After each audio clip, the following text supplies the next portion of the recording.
was good, Emperor. Y'all see my cats in the background? I moved the cat tree.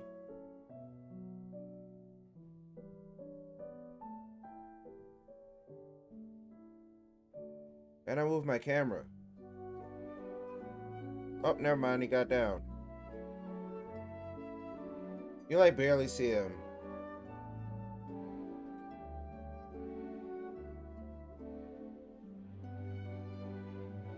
I'm actually looking.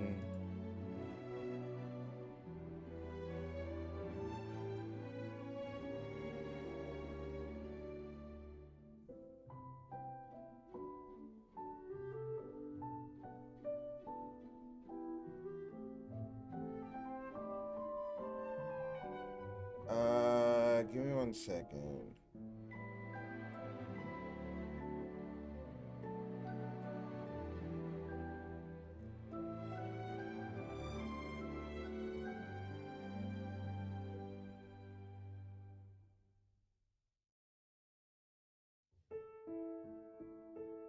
Oh no.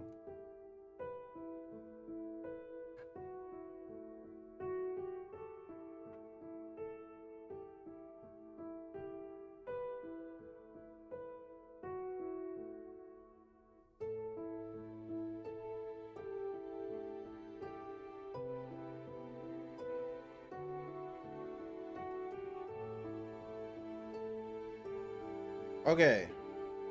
I found what I was looking for. It's all good. So, you know me. I be scouring the interwebs quite a bit. Dude.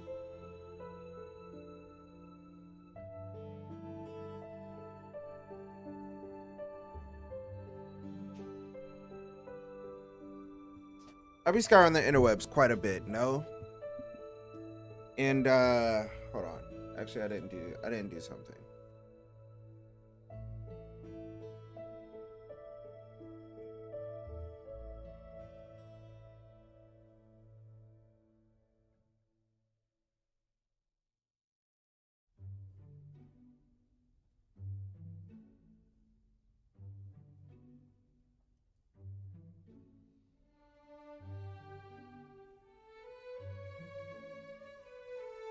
Sorry.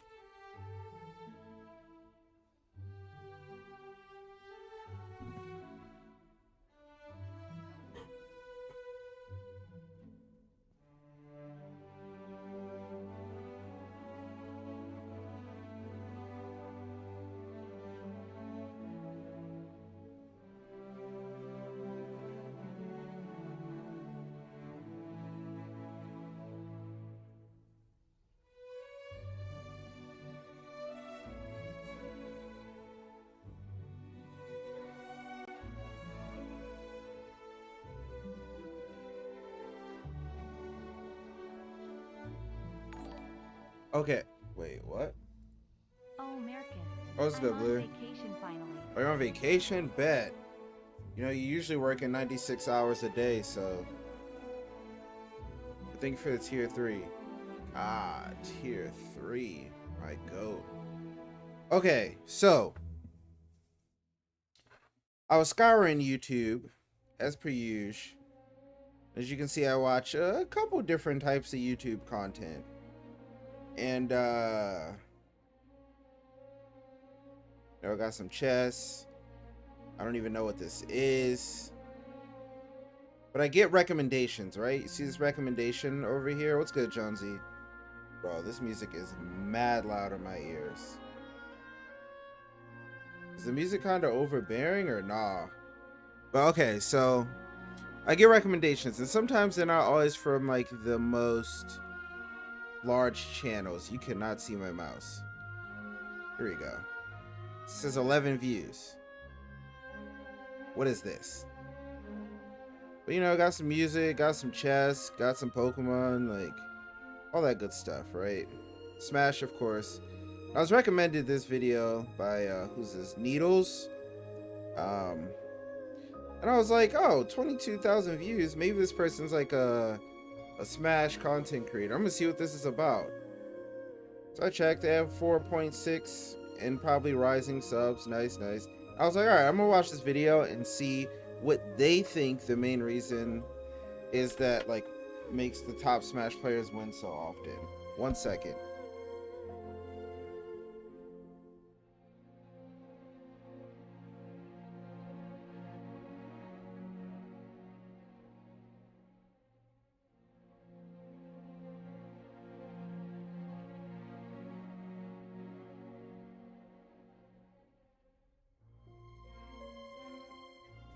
Okay, is the music good? Yay or nay?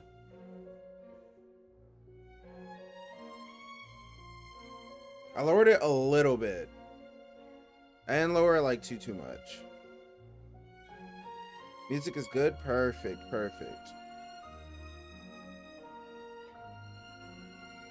I bet so. It's good. Okay, so I was curious, like, what does this person think that the main reason that the best of the best like win so often, or another word I would probably use is like consistently, right?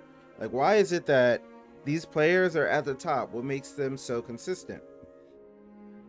So let's watch it. In fact, let me actually pause this music. Have you ever wondered what Now makes I've already top watched players this, so good? but They use steroids. Not quite, little Timmy. It's oh, so that is hard to quiet. be consistent in a game like Smash Ultimate, but they managed to do it anyways. Today, I'm going to show you all the main difference between an average Smash player and a top level player. You're probably wondering, is it their neutral game? Well, as it turns out, it isn't. All top level Smash Ultimate players have great neutral games, and it serves. Also, in watching this video, I understand why people say audio quality and like becoming like a streamer YouTuber is so important because it's like all over the place. Oh yeah, it's Black History Month. It's too lit. You watch this, you think it's an alright answer, but a mid summary. Well, we'll get into that. We'll get into that for sure. Winning. I'd argue this isn't the main reason why they win so often. I'd actually argue their punish game is the reason they have continued success at a consistent level. Okay. Let's take this clip of Yoshidora, for example. He's down a stock against Shutone, a top level. Also, I had a video I was gonna make a long time ago. Because this is like a really common question, right? Like, what's the most important? Is it your neutral game or is it your advantage state?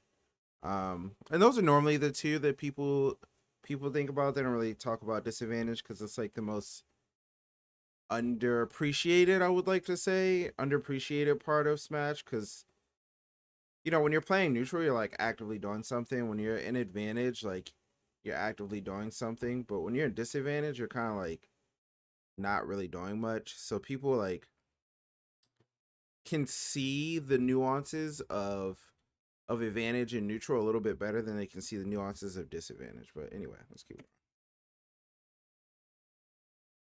Level player, piloting Pyra and Mithra, who have some of the best neutral options in the game. You know what's funny? This is in Larry's video over here. Yoshidora shows us why he's the like best this is Yoshi X in the set. world. That's what it starts with. Stock is so commanding. Yeah, I can obviously it's Yoshidora doing a very Oh, good no! job in each. Oh my This god, is that the- might kill. Okay, also, my like, God. what was that? So smart Yoshidora! for Yoshidora Huh? to go for the While there isn't a lot to analyze from this clip alone, it shows how Like, we important know that we can get After double Shutone jump from misses below F ledge, smash, forward air, that up forward air air, into a landing up and that's air a true sets combo. up the down air beautifully from Yoshidora. This one mistake cost Shutone the entire Also, didn't stock. they do, like, While most 60? other Yoshis wouldn't get close to anything from 60% from that combo, Yoshidora managed to get 66% and a kill. This shows why it's That was important 3 to not moves, only learn your 66. confirms, but to Interesting. understand your combos on different stages and the utilization of platform. If Yoshidora didn't get that combo on a small battlefield platform, it probably wouldn't have killed, but it still would have done a staggering 66%. Okay, now something I would like to point out about this video is I think part of this is correct, right? Like,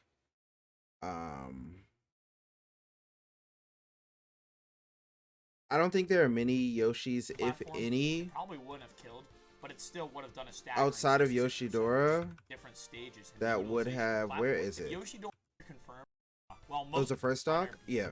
I don't There's think a lot to analyze from this clip alone.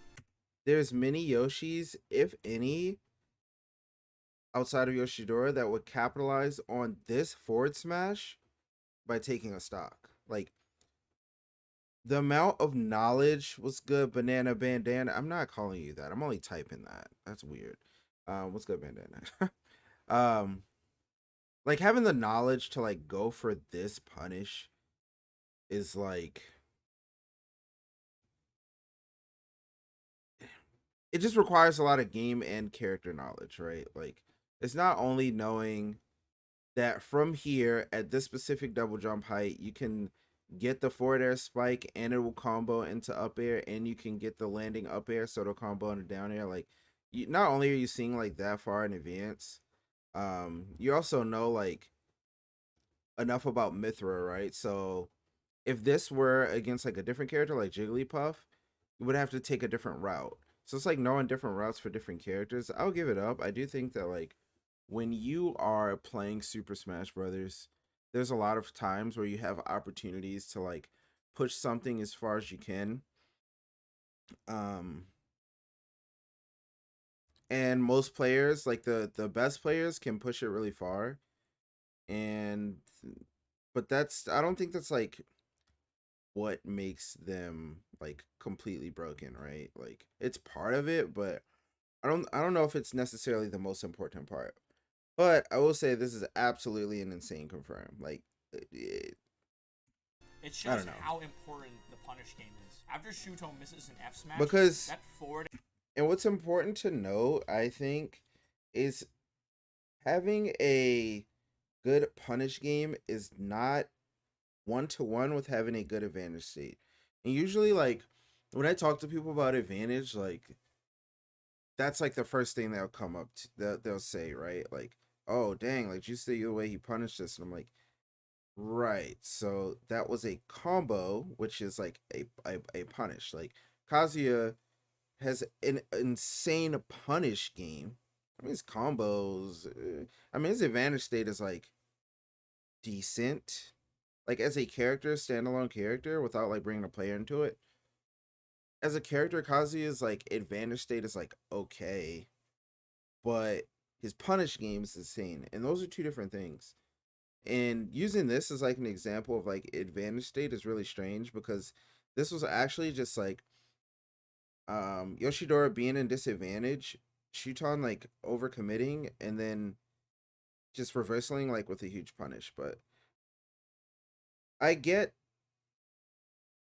what we were trying to accomplish here, but I don't think it's necessarily true. air into a landing up air sets up the down air beautifully from Yoshidora. This one mistake cost Shuton the entire stock. While most other Yoshis wouldn't get close to anything from 60% from that combo, Yoshidora managed to get 66% Yeah, this is true. and a kill. This shows why it's important to not only learn your confirms, but to understand your combos on different stages and the utilization of platform. If Yoshidora didn't get that combo on a small battlefield platform, Like that was an example of advantage state, right? Like utilization of platform. boom, If Yoshidora boom. This is a combo. So now after the combo is where your advantage starts, right?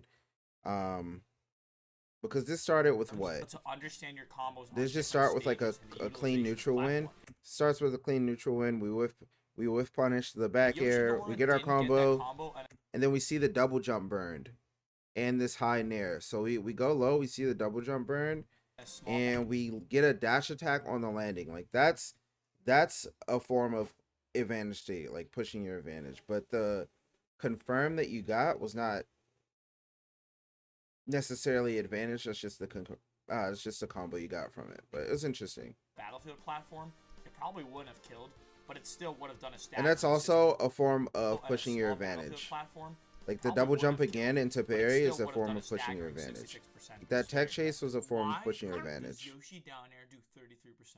The reason why the punish game is so important is because if Yoshidora didn't get that kill, he'd probably have to fight Pyra and Mithra neutral where he's at a severe disadvantage. I'd rather watch paint dry. But due to Yoshidora's great punish game, he has to win neutral less, making the game easier. It just goes to show how knowledgeable Yoshidora is about his character. Chris has a nice voice. While it's important to know your combos and to execute on them, it's just as important covering your opponent's disadvantage options and then punishing them as well. I'm about to show two clips, one from Tweak and one from NK Leo, on why covering disadvantage options are very important. Punishing this game, like it seems like it should be so simple, just like throw out a hitbox, but 95% of the time it's just playing straight through it and not pushing it. Algorithm's gonna shot. Yep. Yeah, so he's not gonna be able to Popped up in mine, and I was like, I'll watch it. Alright, so we land this F tilt. Surprising that wasn't sweet spot. And Tweak notices it, so he back airs where Light's going to try and land. And even if he air dodges, he can cover the next option with a grabber. Okay, now And even if he air dodges, he can cover the next option with a grabber, a quick option. After that, now I need you to know that's not true. and Tweak notices it, so If Light does fast fall air dodge through this back air, there is no like continuation of advantage.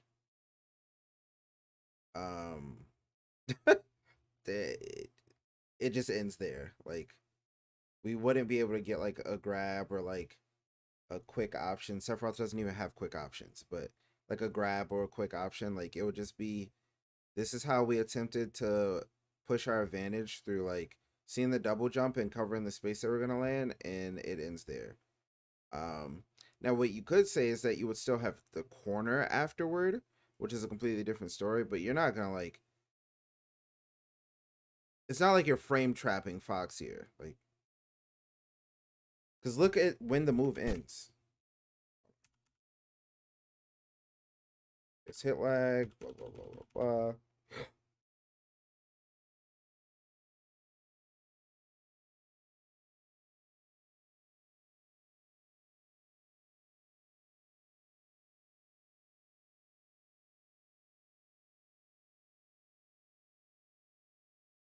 Like, we're still...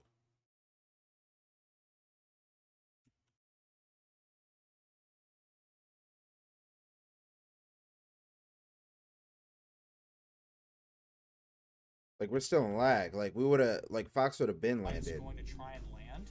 Yeah, And nah. even if he air dodges, he can cover the next option with a grabber, a quick option. We After can't that, cover the Tweak next elects option. to go for nairs off Also, stage to try and cover the side B angle. What's funny After that, Tweak elects is Tweak did go for the side Bs, but it's like very far can cover off. the next option with a grabber, a quick option.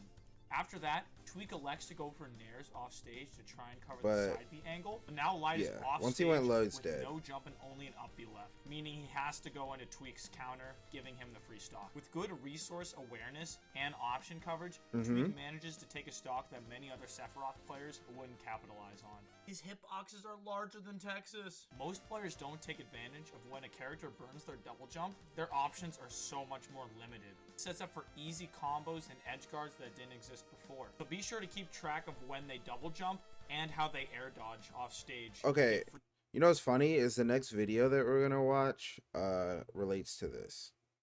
Free punishes, just like the pros. This clip will be a little longer, but Leo displays My goat. excellent coverage against Kazuya Mishima, one of the hardest characters to deal with in this current meta. Notice how good Leo's flow state is in this moment. Okay.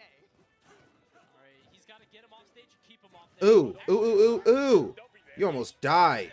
And he threatens the platform. Ooh, ooh. Back it down, though. That was a mistake. Nice grab, yeah, that's smart stuff. Leo applying the pressure. If you're Riddles, you're just like, you don't want to. And there's actually something. You watched some Yoshidora today, bro. I don't even wanna.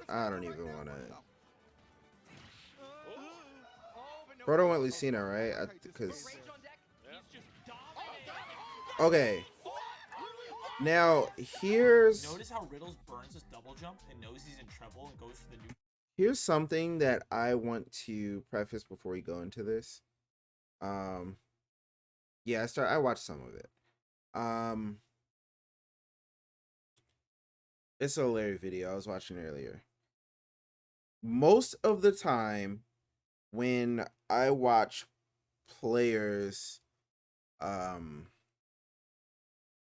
like try to push advantage, I think they like cash out too early, too often. So like we'll watch Leo go through this entire stock, and I'll kind of explain like what I mean and why it's like better to kind of like, I won't say keep the tension because that's normally what I say, but essentially like keep the tension. Like look, right? Dodge, but Leo covers the landing so easily. So which nets him a boom, free boom, combo boom, into boom, dancing blade and boom. gets him off stage. He then burns his double jump again and then neutral air dodges, but Leo patiently Okay. waits and gets So we get this up air, right? We know no double more jump. aerials off of it. So instead of going for up air, we go for falling back air. Like this is like what's super important, right? Because I feel like most players here would go for another up air, but what falling up air does or falling back air does is put you in a situation where you don't have a double jump and you're so close to the ground that you kind of have to like pick something immediately, right? Um, where like with up air, you would probably hit him like back up here, but at least we have time to start drifting or there's like more space between the two of you, right? And then And then a third one. boom, we hit him with like a softer hit and we still don't have a double jump, right? So like now we're in a situation where if we just fall for a little bit, we get hit by down tilt or something or however like you want to go about covering it. So he goes for up B. Now Riddles is in a really tough spot, and Leo is just playing the game of coverage options. So we do the double jump again, but this time we air dodge. Once again, And then we get grabbed. Leo grabs the laggy air dodge landing Boom. and puts him at ledge. From here, Ledge is Leo whatever, gets a nice little like- ledge trap and gets him off stage. But you see how like we get to this position. Hold on, I actually want to go like 1 second back. And then one more laggy option from Riddle whoops. stage once again. Leo gets a nice little ledge trap and gets him off Because we get to this position again, there's this like is Leo going to swing or is Leo not going to swing, right? stage once again. But Leo decides not to swing. And then But that's one like more laggy option what keeps from happening is like Riddles he'll like gets him continuously off like put stage. himself in a position where like Back can hits him, hit but you, Riddles has a right? great air But dodge they're not there. like But from there, he just they're not covers like, all oh, of I it. know he's Nice going down to air. I know he's going to do this, so I'm just gonna like forward smash. Like Could have grabbed there, but he's just it's playing unfortunate. safe. Kazuya Mishima. Reads his roll nice and easy, and from here, he knows Riddles has been double jumping consistently, and that's the back air getting him the kill. And you know why we got all this like information on like Riddles doing all these jumps? Is because instead of like going for hard punishes every single time he thought he had a read, he just went for like smaller punishes and like the reads built up over time, right? And we Down just air. like sometimes you'll play and you'll keep someone in disadvantage for a whole stock and it feels like, Reads his roll dang, nice I'm and easy, kind and of from here, he going knows Riddles has insane, been no? double jumping consistently, and that's the back air getting him the kill and granting him the lead. The whole string of events was thanks to Leo getting one hit and excellent positioning and excellent option coverage. Ooh. While neutral is important and he needed that neutral win to get that whole thing started, what really set that off was his amazing advantage state. Riddles couldn't play the game for nearly 30 seconds. That's why Leo's advantage state is so beautiful to watch. It's almost like a flow state as he's reacting to the opponent's High options as key. they come and covering them. I was actually watching Esam review I this only VOD, and look, this is what he bro. had to say Leo's about Leo. Marth when he Leo. hits Because you. The thing is, what people don't want to admit is Leo has the best advantage state in the game. Everyone goes, oh my god, his neutral is perfect, which it's not. It's very good. It's one of the best in the world, but it's not perfect. It's good, And his Gummy. I don't- disadvantage is okay. Did I change right? my Like, Leo stream has color? a decent amount of disadvantage habits because there's only so much you can do unless you play a super mobile character like Zero Suit or Pikachu or Sheik or something True. like that. But where Leo shines is his advantage state. So to me, that's just advantage state. That's just Leo being fucking perfect. I couldn't agree anymore. Leo's advantage state is just crazy, and it shows in his games. It's really awesome to watch MK Leo. He's by far one of the most entertaining players You're to dead. watch because of his awesome and oppressing advantage state. And if you're not sold on this Yeah, it was a tweet I concept yet, made. let I'm me not show you watching one of this my part. clips. I'm not. I'm sorry. I'm just Since not. he had to have a bomb to make this play work after the nair, or I'd go for something a little bit safer. But that one option where I covered his air dodge thanks to my up tilt into boomerang allowed me to get so much more damage than I would have before, and obviously it netted me a pretty sweet clip. Yeah guys, key takeaways from this video is watch out for your opponent's options and figure out how to react accordingly with your character's advantage state, and to optimize your punish game as far as it can go. And if you manage to do that, you will get more damage off of less neutral interactions, That's winning true. you more games. Thank you guys so much for watching. I mean, the last part is definitely true. I think. But here's the thing. Y'all ever play like RPGs and or even like Pokemon, right? When you first start the game, there's a fire Pokemon, there's a water Pokemon, there's a grass Pokemon. And you get to choose one of them, but all three of them like beat each other, right? This is not 1-to-1. Like it's really not 1-to-1. But it's like the basic triangle, right? If you put all of your points into advantage and you fight someone that put all of their points in oops, sorry, I hit my mute button on my mic by mistake. And you fight someone that put all of their points into disadvantage, you're probably gonna lose. And you know why? It's because that's why 99% of players can't beat the Buzz. It's just why. Like they can kind of keep up with the Buzz in neutral, but they try to push advantage, and the Buzz is like possibly the best disadvantage state of any top player. And they just get so confused. They're like, wait, I have to win neutral 97 times? Like, I didn't. I all I did was work on my advantage state, and then they play him, and then they get farmed, and they're like, man, the buzz is so hard. And I'm like, that's because you.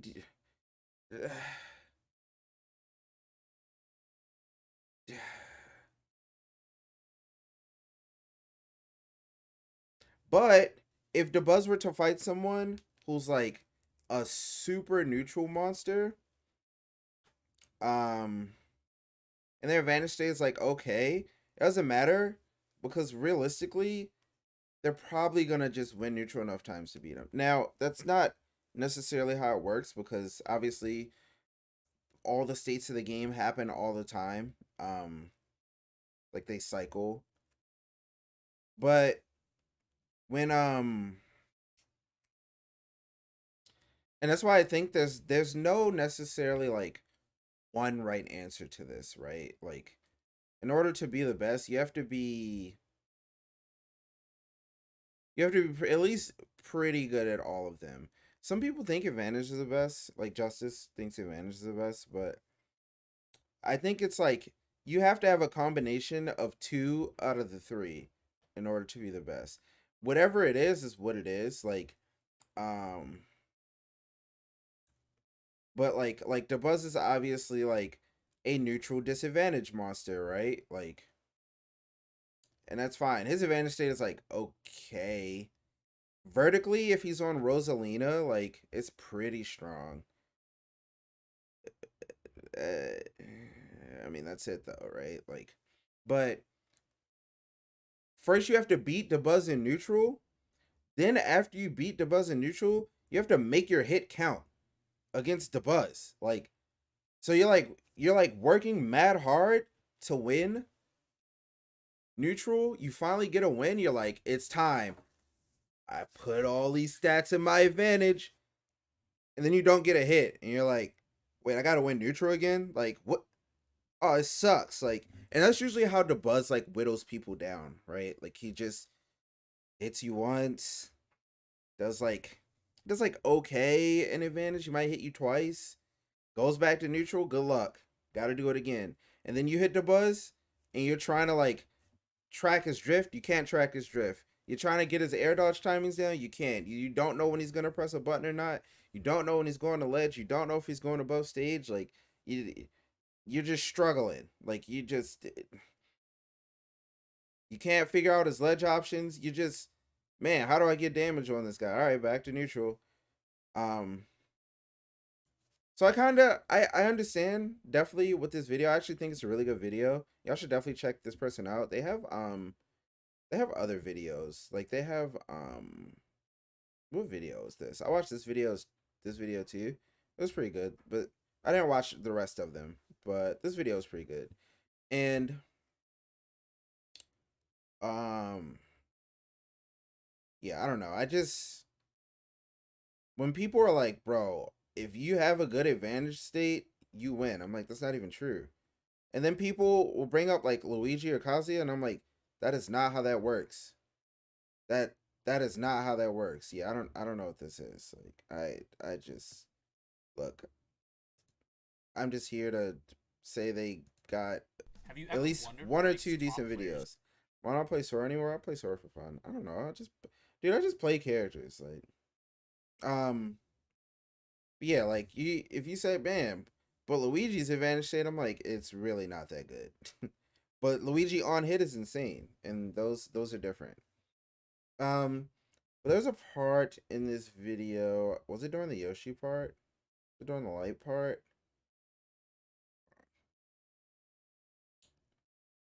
It probably wouldn't have killed, but it still would have done a staggering 66%, which is very impressive. Why the f does Yoshi down air do 33%?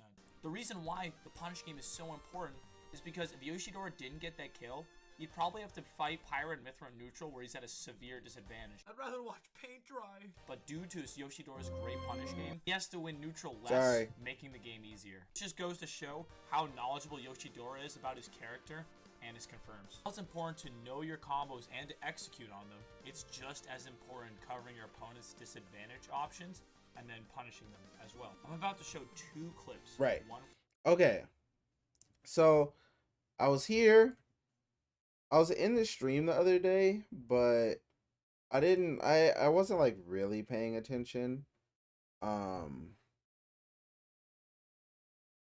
now we get to watch part of this video.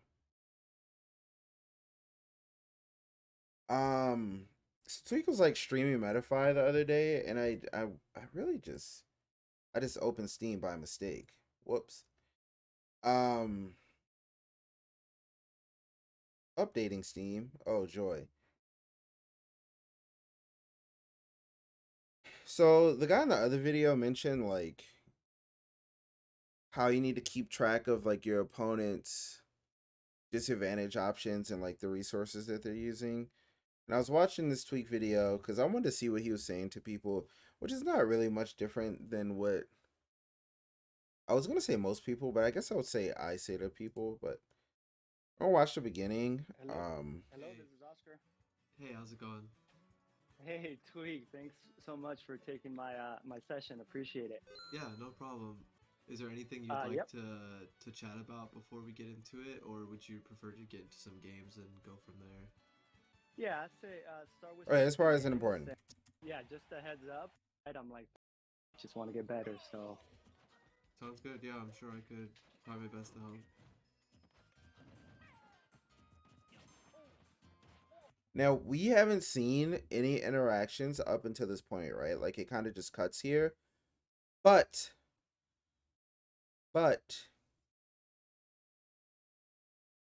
we can assume that Tweak has already learned something about his playstyle, because before this hit, he was at 66, right? I just want to say top players are really good at doing this, like, from the beginning of the game, and it's something I try to teach people very often when they're like they want to be competitive and they want to be good. I'm like, look, you really have to pay attention to like pretty much everything your opponent does. So at some point, Tweak probably hit him and realized that this person almost always jumps out of hit stun, right? So I mean, he just kills him, right? And then, I mean, whatever, we play the game, some stuff happens, Tweak like dies or something. I don't got. You got one. I don't got one. But listen to this. This is like mad important. I know one thing you mentioned, And this is why disadvantage was in my tweet. Was disadvantage state. There's a couple key things. I feel like disadvantage state is a really big part of the Metafy lessons I do. And to start off, just from like the first couple games we play, Dragon Mark for when death. I get a hit, you're very quick to like burn a key resource out of hit stun. So whether that's like, oh, that's actually showing the jump. It's usually like an immediate jump before the 88%, where and he. There's a lot to talk about when it comes to something like that. Basically, the key is to avoid burning resources if you don't necessarily have to.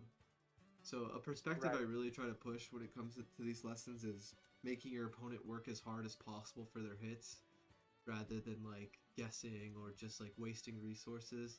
An example I use all the time is let's say Captain Falcon is up airing you over and over in like a combo. What you do immediately out of hit stun is really key, right? Like let's say you air dodge, that's where you can get like forward aired or spiked, right? And you just lose your stock. And what's funny about that is you're like preemptively immediately doing that out of hit stun, right? Whether it's a jump or an air dodge. It's funny, but taking the up airs and just taking the more damage than you would have rather than like air dodging. Like that air dodge becomes a 50-50 whether you live or die, right? True. If it works, you take less damage immediately, and maybe you'll even get a reversal. But not pressing anything guarantees you'll take more up airs, but you're not going to give them that cue to take your stock, right? And that's like a really easy example to start off with this perspective. So when you're in disadvantage, especially in hit stun, you want to judge the distance between the two of you and ask yourself, do I have to burn a resource right now, right? Okay, so if we go back to this MKLeo example, right? Using what Tweak just said, that's why I say when you put someone in disadvantage, you don't always need to cash out, right? Because if we go back here and we look, we see Leo, boom, right? Okay, he got to the distance where he felt like he needed to do something. Leo hits him, right? Leo keeps him at a distance where he feels like he needed to do something, so Riddles did something, right? Boom, we hit him again. Leo keeps him at a distance where Riddles feels like he needs to do something. But like when you're playing and you're trying to like build, especially if you're trying to come back, right? And you're like building momentum and you're trying to like keep them in disadvantage for as long as possible. You don't want to like if you did that up air and you're like, oh, they're gonna press a button and you're Marth and you just do forward smash, it's over. Like they just go to the ledge. Like forward smash is mad like you can't position yourself to make them feel like they need to do something, right? So that's why if you're on the receiving end, let's say you're in disadvantage, and what Tweak said, like, oh, judge the distance to make judge the distance between you and see if like you need to do something. Sometimes it's even fine to just take the hit, like Tweak said, right? So maybe you play against someone a lot and you know that their character has this specific setup where if you air dodge, like he used Captain Falcon, like here Marth could do, if you air dodge like straight down, Marth could do like down air forward smash, but I don't know how much Leo's practiced that, right? But let's say that that's on the table and it just kills you right now. Well, now you're less inclined to like air dodge. You're more inclined to just like take the next hit, especially because you don't have another resource, right? So that's why I'm always like, I don't understand why people are playing. They'll like do a few hits, or not even, I don't understand, but I just like to help people understand. Like, if you do a few hits, you get some momentum, and you cash out your momentum right now with like a really strong hit. It's just not worth it when you could um like you're guaranteed whatever however much damage that the hit does. So let's say it was like 20 or something, right? You hit him for 20, so it'd be a 62. Or you could just keep him in this position and like you're not guaranteed it, but you're more likely to one, learn more about your opponent and how they deal with these situations, and then two, just like keep them uncomfortable. What's good, Dark Rose? So that's why I really like, and that's what was interesting is I was watching this video first, and then I just decided to watch the Tweak video just cause. And I was like, if you watch these two back to back, then you start to understand a little bit more how disadvantage and advantage work in this game. I also watched the neutral game video that this person made. So I watched like all three of them consecutively, but yeah, you really start to get a good feeling on how to keep people in disadvantage, because you just see like these like small hits that just keep you right next to your opponent, that makes them feel uncomfortable and feel like they need to do something. Boom, like Nice grab, yeah, that's smart stuff. Leo applying the pressure. If you're Riddles, you're just like, you don't want to be that guy. You don't want to be that guy. Up 2 games on Leo, and the mark is what is the difference maker right now. What the? Oh, but no follow. Okay. Oh, smart. I like how he disengaged But rage there. on deck, he's just dominating. that's what Cheddar does, huh? Cheddar just hits you with whatever combo does the most damage. bro. It just hits you with whatever combo does the most damage. It's not.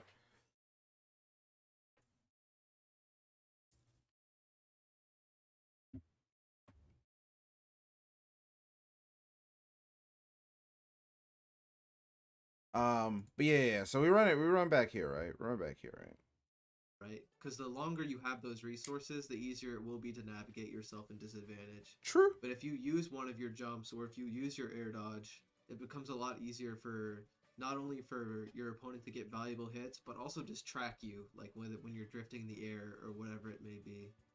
So that's the biggest thing to start off with. I think the hardest thing with this perspective is you have to know a decent amount of matchup knowledge to judge the distance between yourself and your opponent. That's and ask, fair. like, That's do true. I have to burn something out if it's done or not? But it's usually a pretty simple idea of, how close are they to me? Yeah, the characters that are really good at juggling, like Fox or Palu, Exactly. where you can't really escape until you take a couple hits.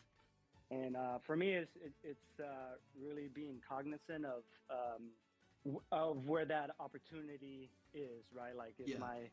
my percentage high enough where one hit is good enough to get out of it, or take the next couple and then react accordingly? So yeah, there's a couple perspectives with that, right? Like, It's also why, like, a lot of times, like, y'all ever watch people versus Fatality or Sean or like any like really good Falcon, Nixie, anything like that, or um Evangelist 30. How do you know that? They're 33. So are you watching the video yourself? Huh? Were you watching the stream? Oh, you've seen this. Oh, okay. Um what's good, Web? So react to their position with attacks and use proactive positioning. Wait, what do you mean by react to their position with attacks? Also, what's good, Diddy? Um you ever like watch people play against Sean or Fatal, any like top low like Falcon rep, and they'll hit someone with like nair one up air, and then they'll just like float next to them, and then someone does nothing, and then they just do up air or something like that because they're like, oh, okay, well, if I do the knee, they're probably gonna air dodge. But then sometimes you just see him do like nair one up air, up air, up air, up air, up air, up air, and you're like, bro, why didn't they air dodge? It's pretty much what Tweak said earlier, right? Like, if you were to air dodge, you might live, but you might die, right? And like losing your stock at 60 is much different than losing your stock at 120. Like, yes, you'll get hit to 90, but then the combos that get you there are gone, right? So they're usually either like winning neutral and then pushing advantage to get more damage, or they just have to win neutral over and over again. So it's like, are you betting on being better than your opponent in neutral and disadvantage? Or are you so scared that you won't be able to keep up in those areas that you have to get out of the situation like as fast as possible? Like you're so uncomfortable that you just, if they keep hitting me, I won't be able to get the lead back, or I won't be able to catch up. Like that's like a way you could like think about it. Otherwise, if you just like you get hit, you instantly jump, it's like, why did you do that? Like what made you feel the need to do that? And that's another question you can ask yourself is, if you're trying to like learn how to play disadvantage better, you get hit and you just go, well, why did I jump? Why did I roll? Like what? Like if it's like a move like what hits you kind of far, but oh, like a Crom down tilt that didn't send you into a tech chase scenario, right? Like let's say Crom down tilts you and you slide back and you like immediately spot dodge. Or Cheddar does this thing where he like hits you with like nair at 0 and almost everyone spot dodges. And I was a victim of it too. And sometimes I still do spot dodge. I like forget about it. But it's like, what's making me feel the need to do that? the immediate answer for Wolf is like most people don't know that Nair grab isn't true at 0. So because they don't have the knowledge, they just try to spot dodge. But something that I started telling myself when I was playing uh when I was playing maybe it was Smash 4. I think it was Smash 4. It was Smash 4. Because I played against Sheik a lot because I play with Void often. And Sheik had 50-50s, right? And I would just always tell myself, all right, I'm getting hit at low percent. The combos are true, so I don't need to air dodge. Like, why am I trying to air dodge a true combo? If it's true, it's true. And what you're saying is you're just hoping that your opponent messes up. And that's like, that's not good gameplay. Like, honestly, like, I think any thought process that just relies on, oh, I hope my opponent makes mistakes is like a bad way to think about how to better yourself. Because that has nothing to do with you. That just has everything to do with your opponent. Oh, if they mess up, then I get out. It's like, okay, but let's think about like the situation that you're gonna be in or that you are in. And like if it's like extremely obvious that they don't have time, um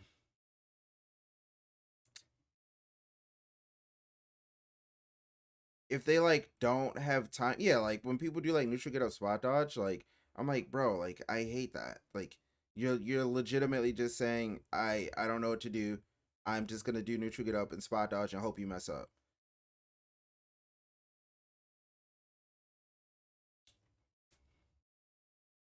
Yeah. And now I do it because it makes me mad. I'm just like what do you like? And then people complain about it, and I just go, you do that, like anyway. That's not a point. But yeah, if it's like blatantly obvious that they mistimed it, right? Like they,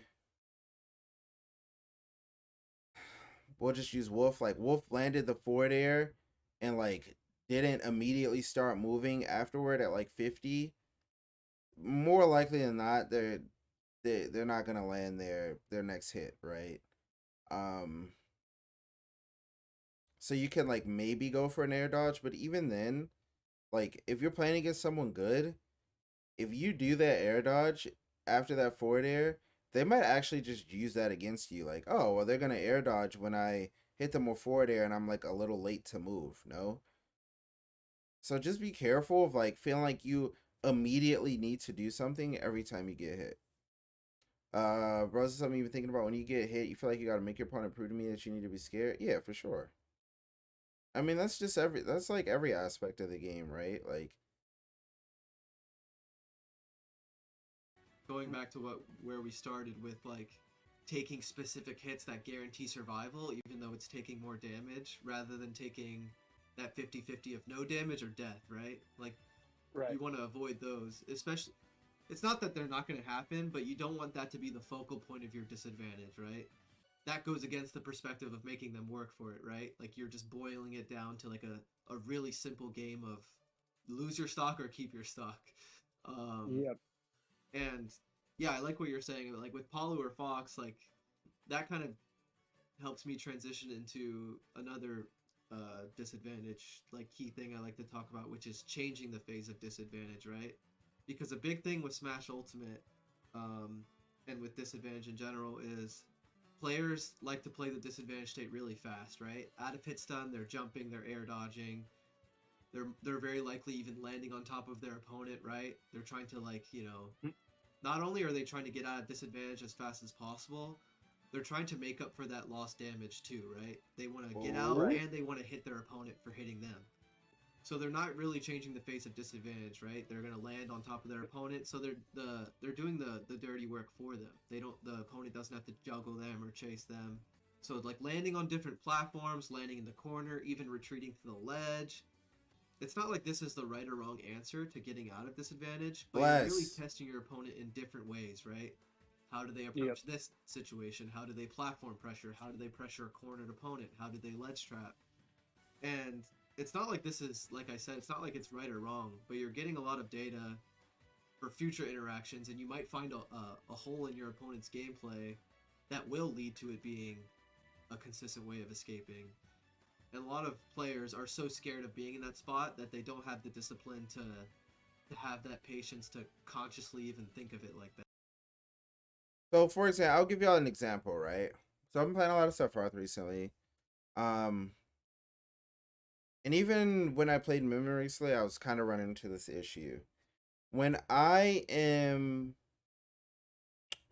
playing my advantage state, right, and someone uses their double jump,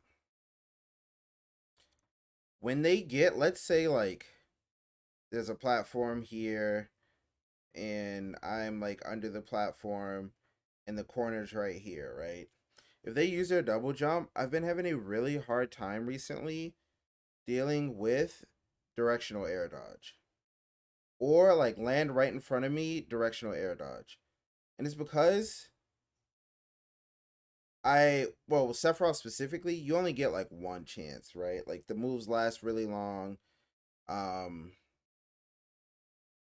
not, like they're not active the entire way through, but like they're just very long moves. And then not lengthwise, but time wise, like frame data wise, they're really lengthy moves. And you only get one shot, right? So a lot of times, that's so weird that my Medify thing didn't work. A lot of times, something that goes through my mind is, okay, they're here, and they could air dodge this way. They could air dodge straight down. They could press a button on the way down. I don't know why my commands aren't working. Let me see something. There's so many different types of ways that they could play this situation, and I'm having a hard time dealing with it. And the one that's been beating me the most is definitely like directional air dodge. And what Tweak is saying is like that's something that Cheddar's my top chatter. That's really weird. I thought it would be Gummy for sure. What is interesting is like Tweak just says it in a different way, right? And again, I just think these are like important things to be able to think about when you're playing, right? Like you should. Is Nightbot not in here? Is that what's happening?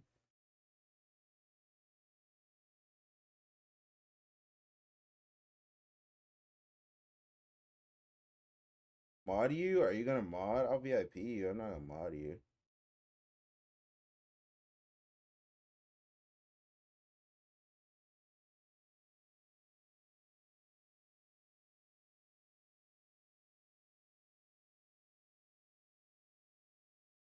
Cheddar, I'll VIP you if you do this for me. Type like 8 million symbols. So, or just like hold question mark down and do like 50 of them. Yeah, I know you mod for the buzz, Gummy. I just don't want you like modding 8 million channels, you know? Unless you want to mod 8 million channels.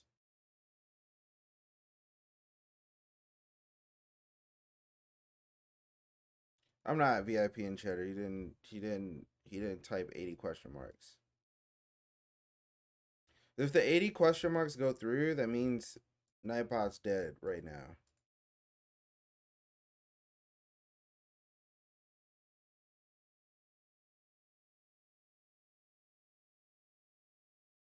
Wait, you did it? Huh?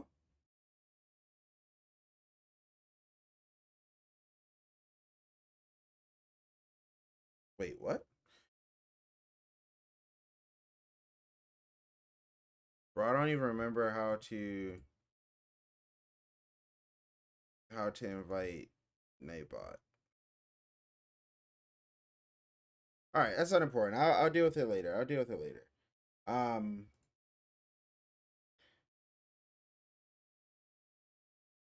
What are my thoughts on? That's so weird because I don't have question marks. Do you have question marks? Interesting. What are my thoughts on Martha as of now? I think he's OD. but I don't know if anyone would ever play him. That's why I want Leo to play him, because I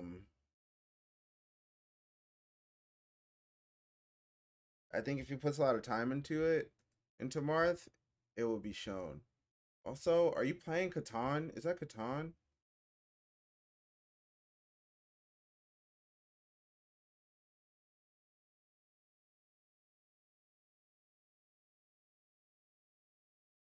Okay, but anyway, back to this video. Wait, I'm on Nightbot.tv. I just don't. I mean, maybe Nightbot's just down right now. I don't know. It's not important. Yeah, it's really not important. That right? Right. Is that something where you should be more cognizant at like lower percentage? Because I feel like once I get up to like a higher percentage, I feel more comfortable in disadvantage state. One, because it's harder to Yeah. follow up at a higher percentage.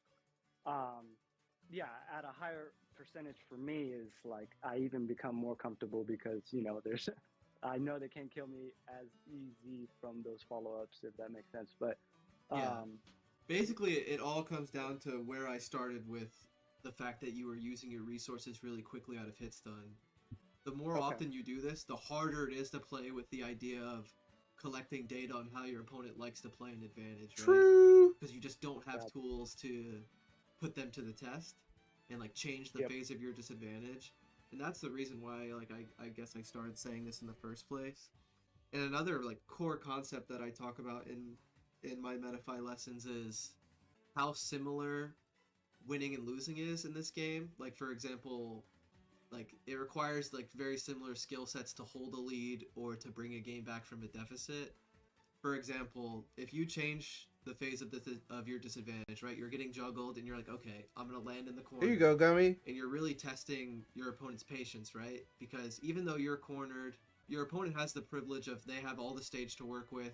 They can play patient. They can just swing second and see how you try to escape the corner. They just have more stage to work with. But testing them is a good idea because maybe you'll realize, oh, they're actually pretty impatient right here, and they're actually cornering themselves, or they're approaching me.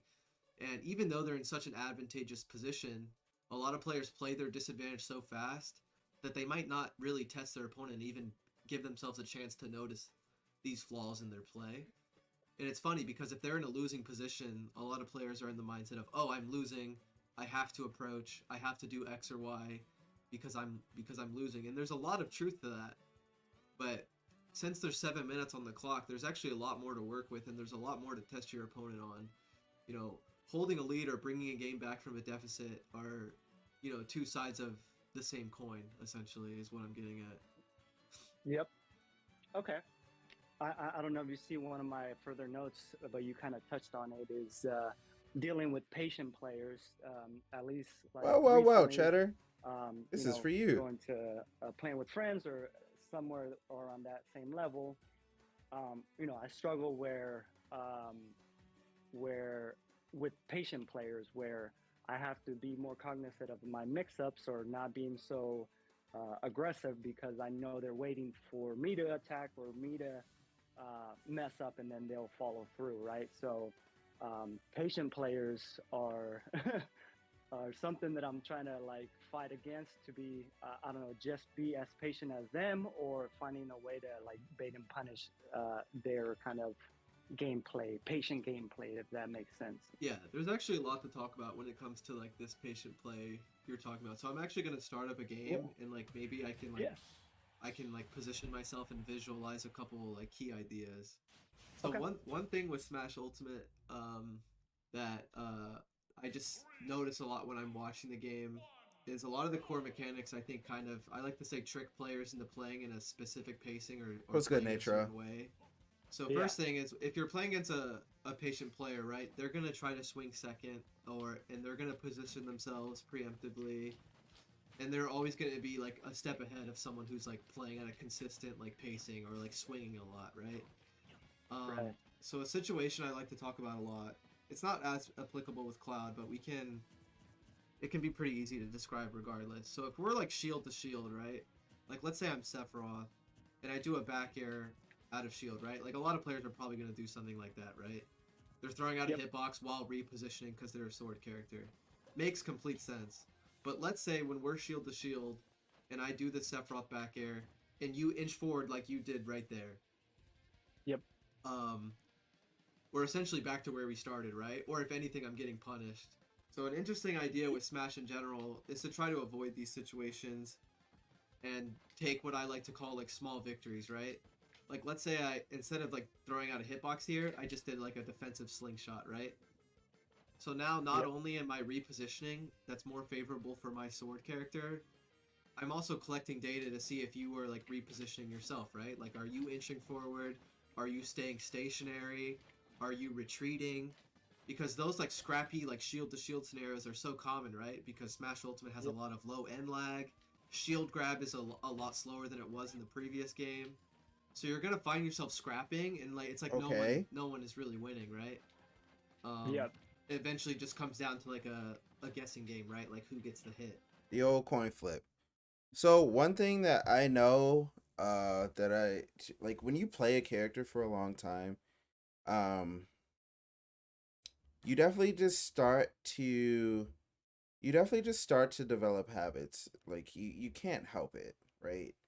Um, and a good example, like Tweak did an example there, but I also have one that I started to think about over time with Min Min, right? And it sounds really dumb because almost all of it's reactable. So a lot of times, if I hit the back of someone's shield with Nair, um, I'll dash back, right? Just to try to create space between the two of us. The problem is that move's like not that safe, and a lot of times people just drop their shield and run after me, right? So, and actually, what's funny is Void told me about this habit maybe like a year or 2 years ago. It's like whenever you or even if you whiff Nair, you almost always dash back. And I was like, okay, well, I don't what am I supposed to do here? So I asked myself the question, like, how do I deal with this? And I came up with a few solutions. One, I needed to start observing like how people would react when I whiffed or hit their shield with a Nair is Min Min. Now, generally there's only two things. They'll jump right afterward, like they'll jump to try to get in on me, or they'll drop shield and they'll like try to dash attack me. So sometimes I don't know how often people watch me play or they play against me, but sometimes I'll hit people's shield with Mim in there and I'll just buffer in up smash. And people like they have no idea why, right? Generally they don't get it. I couldn't bracket for that, yeah. Cause I just notice over time, like, oh well I usually do dash back, but sometimes if I hit Nair and I notice them jumping after the Nair, I'm like, oh, okay. Well, if this situation ever comes up at high percent, then I'll kill them for it, right? Another thing I came up with was dealing with the dash back, right? And if they dash after me. So I'll hit them. I'll hit them. They'll dash after me.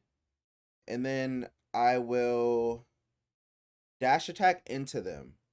Because I'm catching the startup of their dash, right?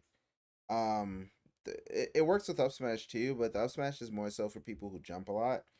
But yeah, I'll like hit him with Nair, and I'll just immediately dash attack. Right? When did you get hit with ads? My bad, Dark Rose. And it's because I dash back so much that now they're thinking about, oh, okay, well, I usually dash backs. Like, I'm tired of this person dashing back, and it's Min Min, and I want to be close to Min Min. So they start dashing, and I dash attack them, and then they're usually in an awful position because usually that nair is near the ledge, right? It's not normally mid stage. And then because of that, that opens up a few other things, right? So I could do like nair on their shield and then just kind of like stand there because now, wait a second, is he gonna like immediately buffer dash attack, immediately buffer up smash, or is he gonna do nothing? Is he gonna dash back?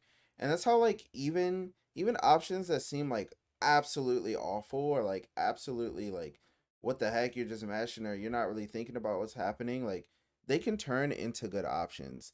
And you just need to understand what makes them good in the situations. Like Nair up smash is trolling. Cause if they hold shield, then I get hard punished, right? But normally there's a reason behind it.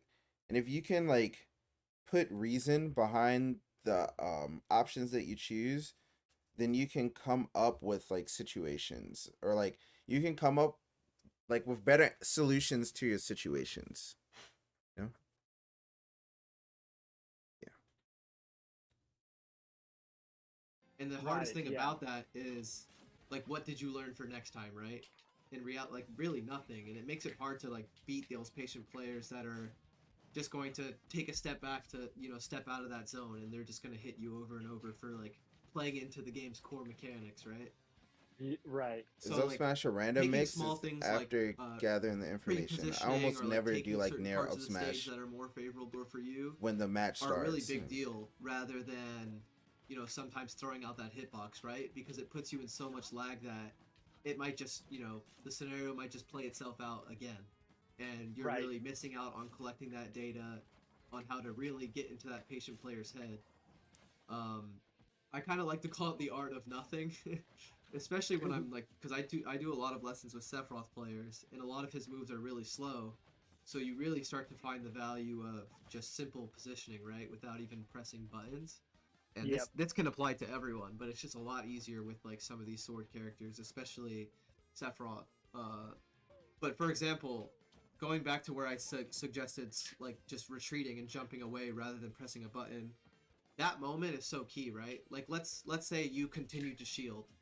And you didn't do anything else, and because you were looking to like out of shield punish a move, that tells me a lot about the next time we're in close quarters, right? Maybe next time I'll do something like this, right? Maybe I'll come down with an empty hop grab, and like it gets the ball rolling for these players that aren't initiating, right? They're not like approaching you. They're not necessarily hitting your shield. They're not pressing any preemptive buttons. But the way you're positioning yourself starts to at least get the ball rolling for how to open them up, rather than swinging first yourself and really just leaving it up to them for like you're basically letting them dictate the pace. They can decide if they want to control the stage, if they want to punish you, and that makes it really hard. So you're constantly going to be scrambling to be in a comfortable position yourself because you're just going to be swinging first, and you're going to essentially be in more lag than them throughout the match, right? Because you're just pressing more buttons. Chatter, that's why you be getting smoked by Joe. High key, you be getting cooked. Like, absolutely. And I'm like, bro, why are you trying for there? Say again, I gotta replay the whole thing, bro. I'm not replaying that. I'm alright, I'll replay the whole. It's like a minute of talking. Hold on. Suggested like just retreating and jumping away rather than pressing a button. That moment is so key, right? Like let's say you continue to shield and you didn't do anything else, and because you were looking to like out of shield punish a move. That tells me a lot about the next time we're in close quarters, right? Maybe next time I'll do something like this, right? Maybe I'll come down with an empty hop grab, and like it gets the ball rolling for these players that aren't initiating, right? They're not like approaching you. They're not necessarily hitting your shield. They're not pressing any preemptive buttons. But the way you're positioning yourself starts to at least get the ball rolling for how to open them up, rather than swinging first yourself and really just leaving it up to them for like you're basically letting them dictate the pace. They can decide if they want to control the stage, if they want to punish you, and that makes it really hard. So you're constantly going to be scrambling to be in a comfortable position yourself because you're just going to be swinging first and you're going to essentially be in more lag than them throughout the match, right? True. Because you're just pressing more buttons. And that's a big thing that when you're playing in a match with someone to notice, right? Like, are you chasing them? Are you scrambling a lot? Does it feel like they're like kind of controlling your pace? And there's a lot to dive into if you notice that, right? But obviously in the moment, it takes a lot of discipline to even notice that in the first place, because you might notice it, but it might be like the game's already over, right? Like, damn, like you were just a little too slow. So I guess like just starting to have this thought process in the first place is basically the starting point. I mean, I don't know how you remember that. All right. I do it pretty often.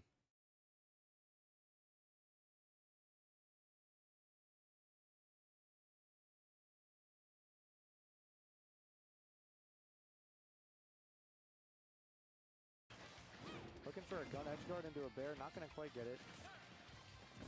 Pink is looking to get some space. He's not trying to engage too early, too riskily. Just, you know, backing up, doing his thing. Oh, good nair. Is that going to be death? No, Joker can make it back. All right.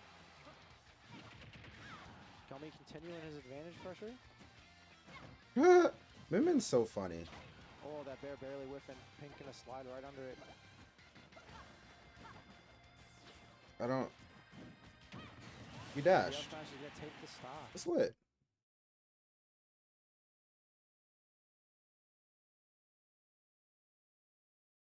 Yeah, like I land it pretty often against players, just because I just, you do things enough and you just start to get a feeling for it, you know? You just really start to understand. Yeah. I think I understand what you're saying. It's honestly very similar to what we started with disadvantage, right? Also, like, the funny thing is Tweet can say all these things, and like I can try to say all these things, but when you're playing, it's hard to think about, right? Like, if you, like, let's say you don't have this video in your ears while you're playing, you're probably just gonna play the way you were playing before.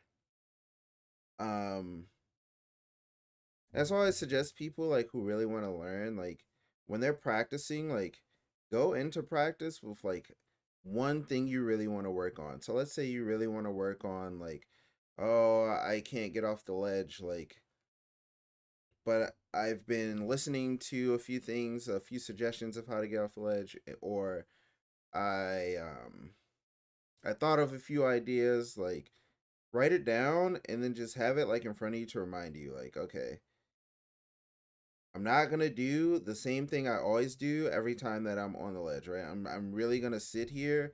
Maybe I'll use all of my invincibility and like really take my time.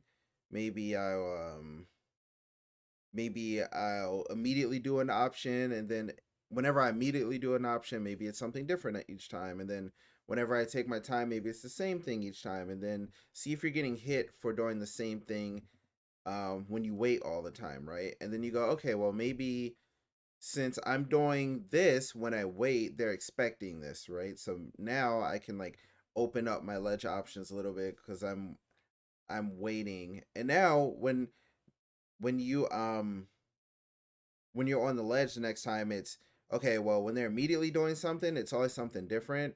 And but when they wait, it's been the same thing. So they're gonna cover the, like, you wait and then they end up covering the thing that you've been doing the whole time. So let's say you've been doing neutral get up the whole time when you've been waiting. Boom. They try to charge like a forward smash and you roll through them and you get a reversal and it's like lit. The next time they're like, wait a second, I can't figure out the fast timings because there's always something different on the fast timing. And then now when we're waiting, new options are being introduced. I'm confused. And you start to notice yourself getting on the ledge, off the ledge more. And that's just like a way you could go about like learning how to play like disadvantage. But I feel like whenever you're playing, the most important thing is to like kind of like ask yourself questions um like you get hit sometimes and let's say like back air you or something like that, right? And it like sends you off the stage. Let's say you're like right here. and then you immediately jump and they back air you again, right? Let's say it's like Joker or something. But now you don't have your double jump. And you should ask yourself, like, wait, why don't I have my double jump? What did I do that made me lose my double jump? Because now the situation's a lot more difficult to navigate than if I had my double jump, right? So I don't know. I just feel like asking yourself like infinite questions makes it a lot easier. But tips for disadvantaged Joker, I, he has like 8,000,000 options. If you're so quick to do that, It's not really a tip, but stun, it is. Explore and all they of just them. start tracking you preemptively, it's going to be so hard for like the next like 30 seconds, whether you're getting hit or not, to just like really reposition yourself. And it could be the same thing for a character like Banjo too, or a character like the Lynx are a big one, right? Like let's say we're like about like this distance from each other, and I'm Link or Toon Link or whatever, and I just got out of hit stun. They're very often going to either throw a boomerang or pull out a bomb, right? Because that distance makes sense to start their natural game plan. Right. But since they just got out of hit stun, you know, let's say you're Link doing that boomerang from right where you're standing, and then I just jump over you and I come in with an aerial, right? And my advantage state just keeps going just because of how preemptive your disadvantage state was. Rather than assessing the situation first and maybe even doing nothing at all would have been more valuable, right? Because when an opponent is playing against a character like Banjo, they know out of hit stun, you want to use one of your jumps or you want to set up a projectile, right? True. And if I'm just pre-positioning around that, you're just never going to be comfortable, right? But if you stop first and acknowledge, are they pre-positioning for this or not? If they're not, then you can set it up, right? Like if I'm playing grounded and shield, then you set up the down B. But if I'm already preemptively like jumping in, like I'm tracking you and I want to get more hits, that's where those like projectile players really start to struggle because they're just like they're playing too deep into their own flowchart, right? Rather than playing. We can charge 100 an hour because it's tweak. I see what you're saying. It kind of all like I feel like a lot of the things we're saying all like can connect into each other in some way. Can you borrow 100? Get 2 lessons from me, and I'll give you for an hour, and then I'll give you 100.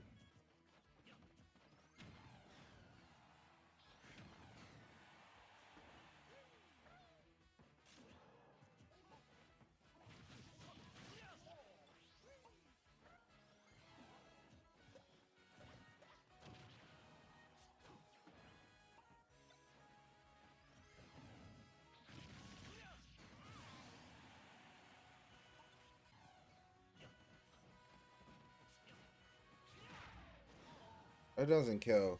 You know what's funny? If we were on the ground, finishing touch hits the platform, that would kill from the ground.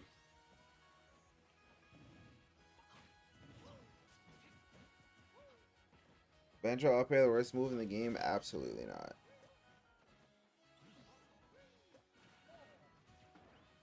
Might be the worst up air though. That's not good. Oh, okay, that was bad. Actively notice you were like a bit more conscious with your disadvantage. Like for example, I think it was at the very start of the game. I hit you, and out of hit stun you did like a jump aerial, and then you retreated to the ledge while like setting up a pressure with a projectile, right? So you're giving me something to deal with while you. Oh, I remember this in the stream. And that's like a great like example of.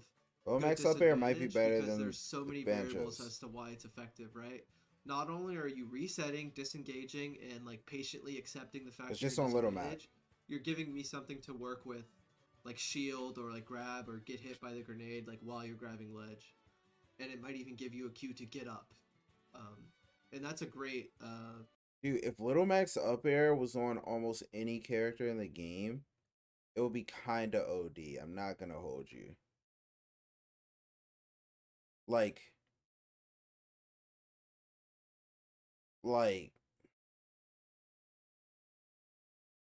it would combo forever. Holy. Like I wish I could show you the exact situation it was, but it was a great example of basically everything we just talked about.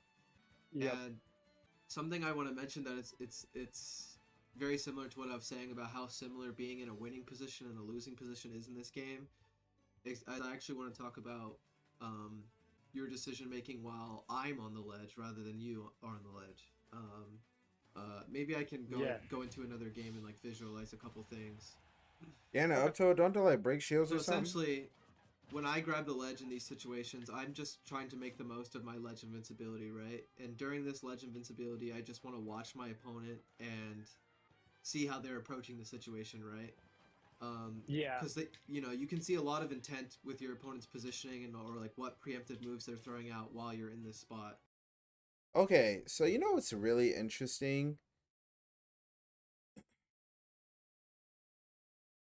I don't know. I'm actually gonna look this up really quickly, but I feel like I don't see much Smash content on positioning.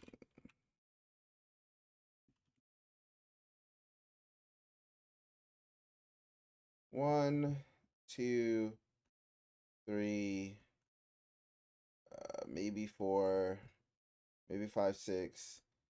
But then it goes to my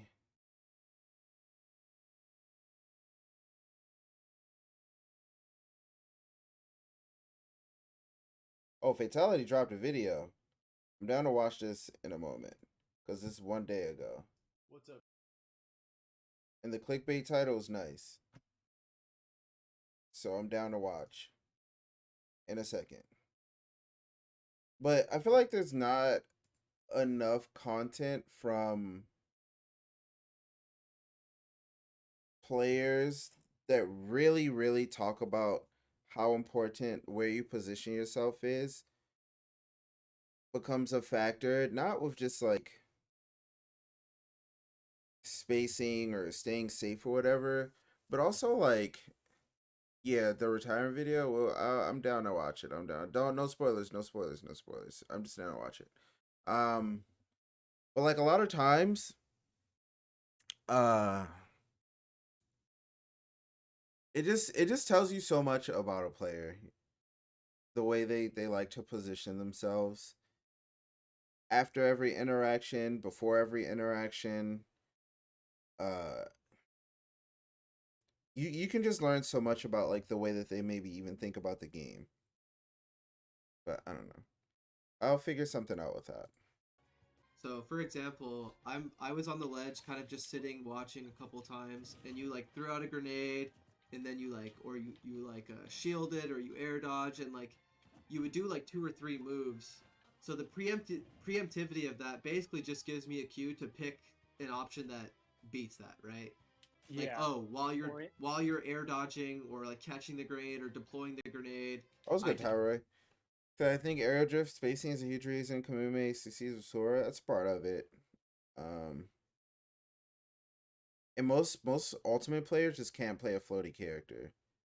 It feels unnatural to most of them. To be honest, not enough content on concepts that aren't low level. It just doesn't get as many views. I just think it's all in the way that you present it and word it. Because the problem I find a lot of times when I'm watching like content that's supposed to be analytical of like super top level play, is it's not like broken down to a point that makes it like digestible for players who aren't there yet, right? So when Tweak is explaining this to people, I feel like Tweak would understand, like most people would understand what Tweak is saying, because he's not necessarily like saying these options and he's not using like specific buzzwords or anything. He's kind of just like explaining like how people think. And I feel like that's super, super, super easy to do. Most people just feel the need to like make it seem so complex. And that's why I generally say to people like this game is so simple. Like at the end of the day, it's a very simple game. It's just really difficult. But and there may be some like complexities to it. Like some situations may be a little more complicated. There may be a little more nuance to a lot more situations, but most of the time that's because of the human behind the controller, not because of the game itself. Like the humans are what makes it um more nuanced. Like people will definitely like hold ledge forever. Like there are people who use their ledge invincibility and then choose something. There are people that'll wait past their ledge invincibility. Or like some people will just jump and then grab the ledge again. And like you're not expecting that, right? Because realistically that doesn't make any sense. But if like they're swinging in this area and you grab the ledge again, then you just hit them. Like or like the as the person who's on the ledge, if they like do something that's a bit too much of like a commitment on their swing, then you can reversal them, or you can figure out like uh how to Tweak stream right now. Interesting. Is he doing more lessons? I mean, I think he got a lot of good feedback from doing doing these lessons. Like I think a ton of people were very, very happy with, yeah, was very happy with like him doing his lessons, and I think it's a great way to promote himself.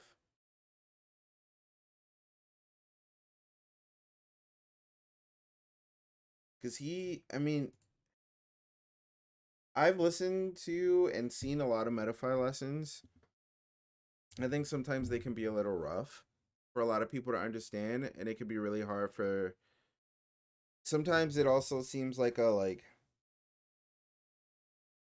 churn and burn type thing. Like if you have like so many lessons per day, a lot of people really you can get burnt out from doing this, right? Like if you feel like you're saying the same thing to the same thing or to different people all day, um, or there's just I don't know, it's just really easy to get burnt out, right? But from what I heard, Tweak's probably like one of the better coaches I've heard. Like I've never seen a Rivers lesson. I hear a lot of vouchers for Rivers. And I know Charlie is an insane coach.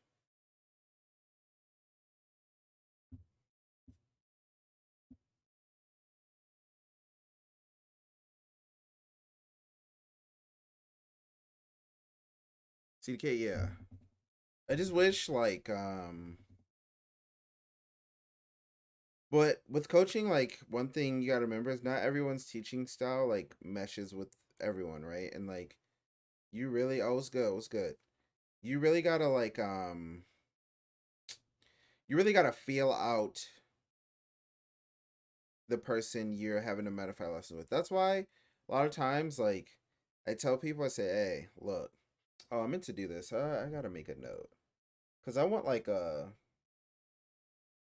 kind of want to do, like a $5, like, 15-minute consultation through Metafy. Maybe I'll do it. To where people don't really like you're not gonna get the full experience, but I think people should be able to like try out and see if they mesh. Because I feel like it can be really steep sometimes, where it goes to like for the Tweak for example. I'm not sure what his. Let me check actually. Oh, I got another testimonial. It's lit. Oh, I have lessons I need to accept. Oh, whoops. Tweak. Tweak only charges $100, right? So you either pay your $100 an hour or you don't get a lesson from Tweak. And I think you can get lessons through Tweak through a lot of his other content. But I just feel like one-on-one lessons are a lot more personalized. They're like it's like a client, like a professional. I don't know. I forget what it's called. That type of interaction, right? Yeah, a lot of people say like I don't charge enough for Metafy, but I don't know. I just don't want to like. I don't know. Anyway, that's not important. Just get up and just reposition. So basically, what I'm saying is you want to find a balance of preemptively Mixing up covering the- certain options and playing reactionary, right? Yep. And Yeah, if you're a bit too preemptive with your ledge pressure, then I just get to get up for free. Kind of as if it's the quote-unquote right option, right? Because I'm just picking whatever beats what you do. But if you're not as preemptive with that, like let's say you do one less decision. Let's say you do one that like just deploy the grenade and that's it, and you don't do the 2 or 3 things you did after. Now I have something that is pressuring me on the ledge, and you're not in enough of a frame disadvantage where I can just simply beat that, right? Like I have to accept the fact I'm a disadvantage and I have to work for it. And that's basically the goal when you're ledge trapping with any character. And if you're too preemptive, if we go back to when I was escaping the situation, I'm getting off the ledge and I'm escaping the corner, right? Because that's how preemptive those options were. So not only are you not getting a ledge trap, you're not getting corner pressure either. And those two phases are quote-unquote supposed to be a guarantee in Smash, right? Everyone has to grab the ledge. Everyone has to escape the corner. It's really important to have a really sound game plan in these spots because they're going to happen. They're universal. And you get so much data in these situations. Because even if you don't get a super crazy hit or kill in this situation this time, if you play it out and collect a lot of data, maybe you'll know what to do next time and really make your opponent hurt, right? Yep. Okay, And so that's real really quick, why we're gonna go back, and I know they're gonna hate me when I do this, but I just need them to. Yeah, I know people that will like buy lessons from players just to like play Mario Party with them or something for an hour. Sometimes they don't necessarily want like somebody bought a lesson with me before so they could interview me.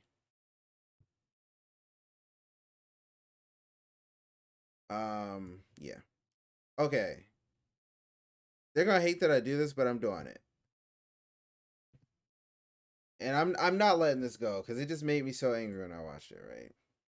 So look at this situation. It's very similar to what Tweak's talking about, where like if you are just too preemptive and proactive, like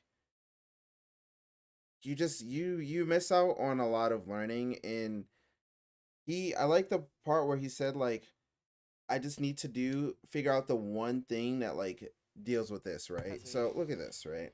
Stock defi or game defining. I was losing my mind. Right? Right. Ooh. So this part is actually really good. We catch the double jump with this back air.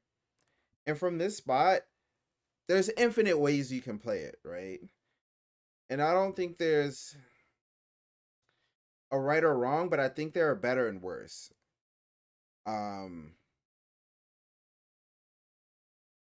Yeah, I don't think there's necessarily a right or wrong, but I do think there's a better and worse. So what ends up happening here Hit, catches the jump. is we do this up B. Now, even if we were in the right spot, right, and we were going to land on ledge, we could do anything. As this wolf, like, yeah, we have no double jump, but we're chilling, like, and we just committed ourselves to a like 800 frame option. So all he has to do in this situation is go, oh, well, how do I deal with this? And that's it. If we landed this back air, Finding lead for the first time. right? Boom, boom, boom. Let's say we kept drifting toward him, right? Now we have to think, okay, is like, are they actually going to swing another back air? Because they have no jump. So are they going to swing another back air? Are they going to like reverse up B me? Are they going to like, there's so many different ways they have to worry about. Or maybe you're not feeling as comfortable and as like like chasing them off stage, and you're just like, you know what? I'm going to take this back air and then just touch the ground and see how they like to recover when they get hit out of their double jump with back air, right? Because if this situation ever arises again, you have the knowledge of what to do if you touch the ground. But the moment you do this, you learn nothing. You did everything you learned was gone because they're literally just reacting to seeing this and going, "Oh, okay, well you did this." Gets hit by the side. Now, I don't the part where you get punished and like they die, that's not the important part, right? Like they could have grabbed the ledge if they positioned a little better, and they probably would have died for it. But the important part was like locking yourself out of options. You just locked yourself out of everything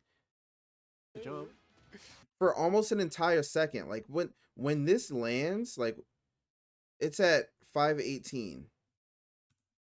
For the first time in this set. When we started this up B, Double hit. Catches. it's at 519. Like you lost like a second of being able to do anything you wanted. You're just locked into something. Gets hit by the side B, unfortunately trying to. Dude, the back air was so good, right? I'm like, dude, this back air is insane. Like that could have gone somewhere, and it's just. And they were saying there that they wanted to grab ledge, and if like they did side B, then they would do nair and like whatever. But like,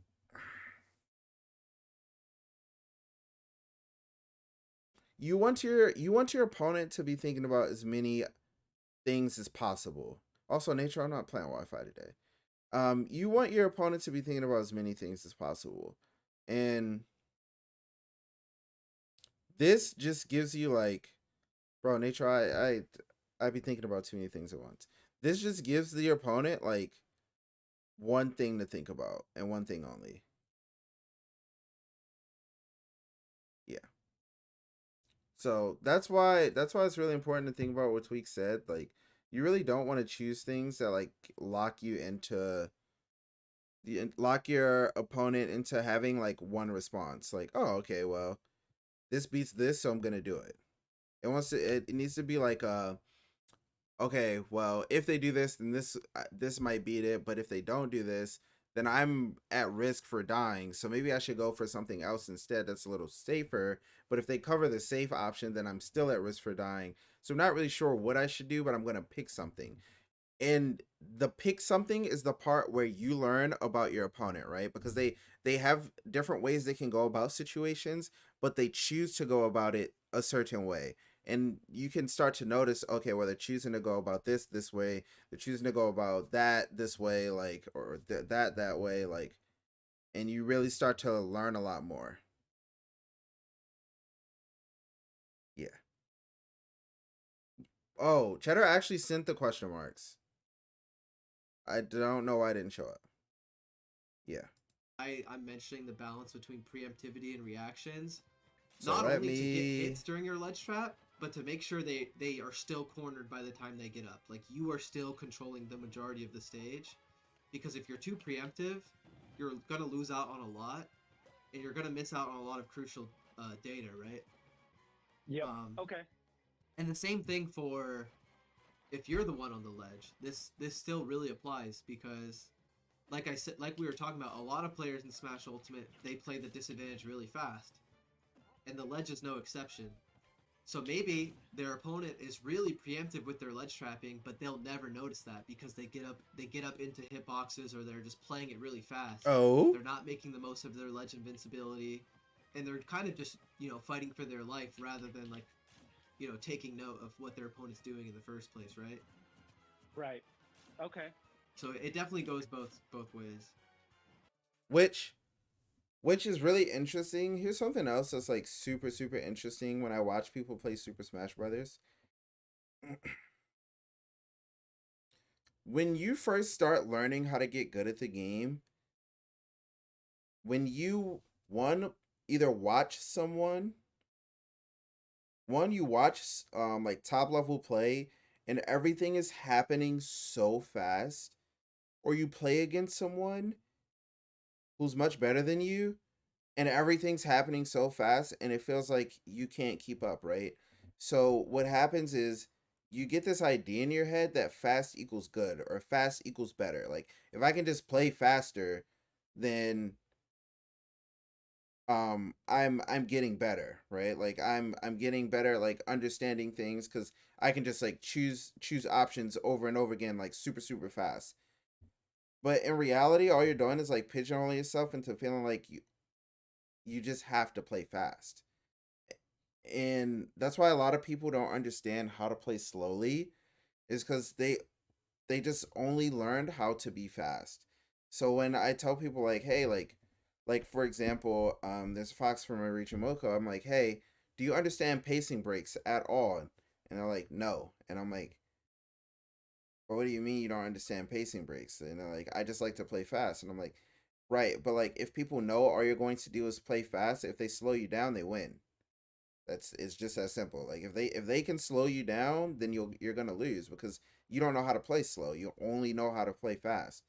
And there's gonna be people or characters that can slow you down. So you need to understand times that where you need to play slower and how to do that. And if you're overwhelming someone and you feel like, oh, like every time I hit them, they're mashing and I don't know what to do about it, like maybe hit them and just like stand there, right? Because they're probably mashing because they see you move forward every time you hit someone. So you can like hit them, stand there, react to what they do, and then hit them, right? And like there's just a bunch of different ways of, or maybe like we're playing neutral and it's Fox, so they're dashing and jumping around and um like they're just all over the place. And yeah, like, oh, well, Dexter's here. It's funny. Dexter beats Moko a lot. Um, Fox, scroll, stop calling them scrolls, man.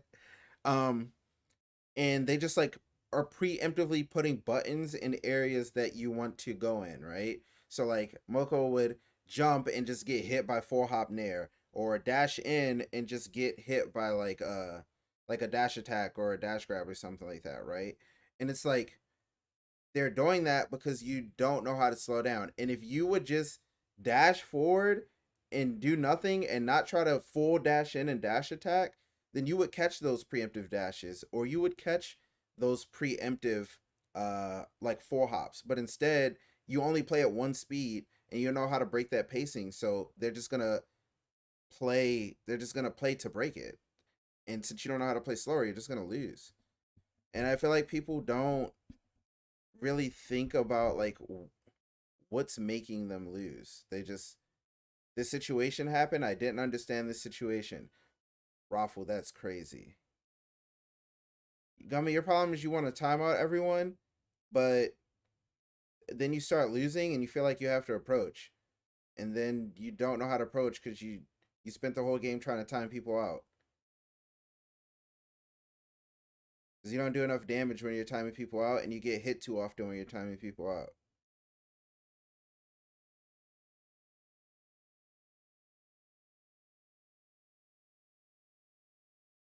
Hydrate. Oh, I don't have water right now. Like, and I need water. I'm dying. I've been talking.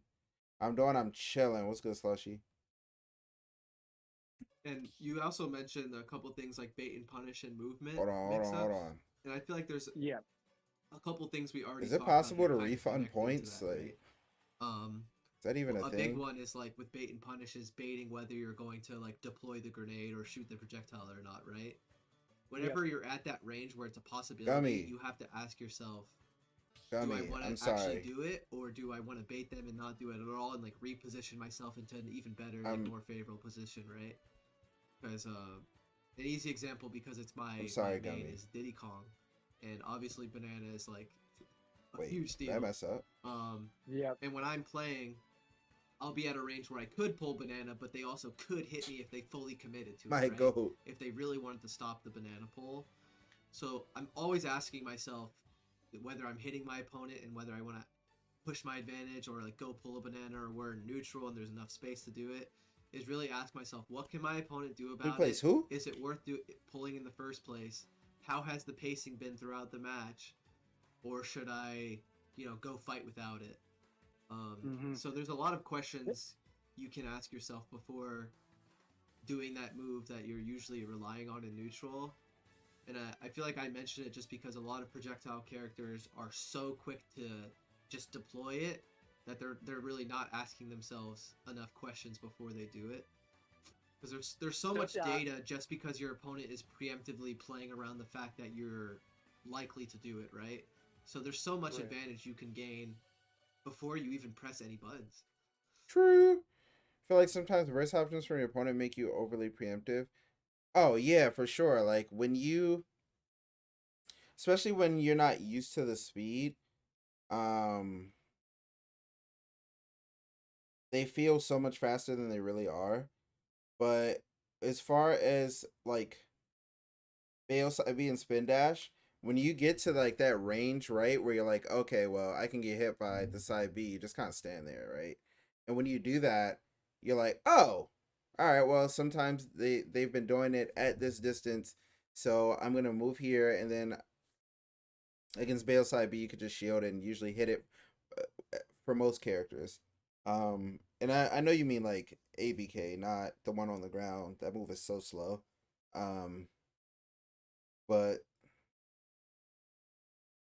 spin dash is the same way, except you don't really want to shield spin dash. You just want to stay mobile. So like you like wait and then just see how they like do their spin dash, because there's so many different ways that they can spin dash. Like it can be tough. But yeah, I get what you're saying for sure, for sure. True. That I mean, that's one of my Gummy's a goat.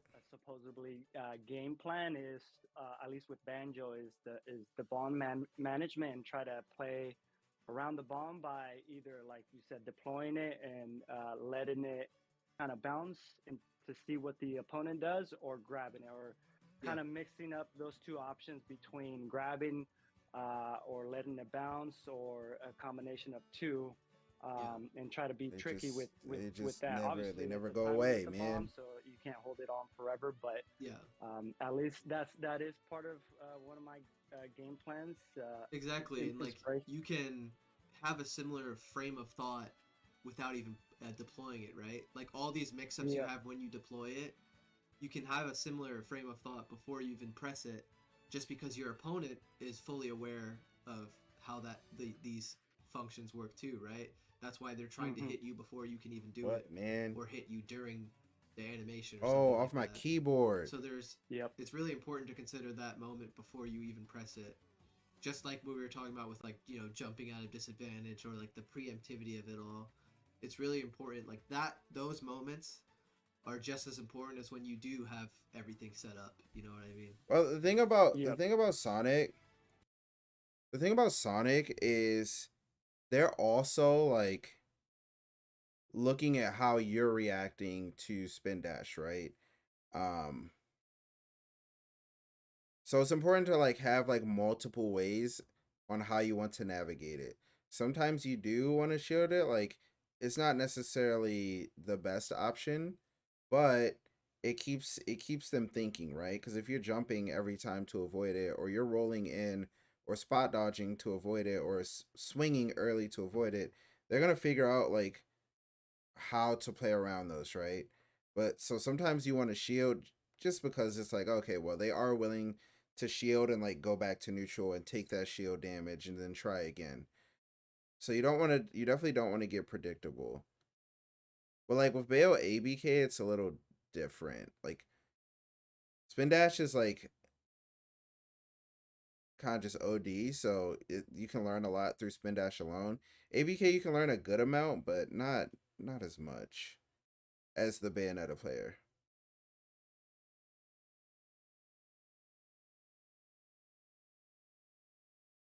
Okay, great feedback. Definitely taking notes, so appreciate it. Yeah, no problem. Don't jump. Oh no. You have nothing.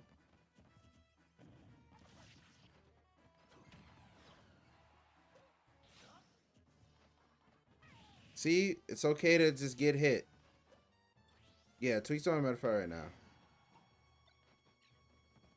What character is he playing? Is he still playing Cloud?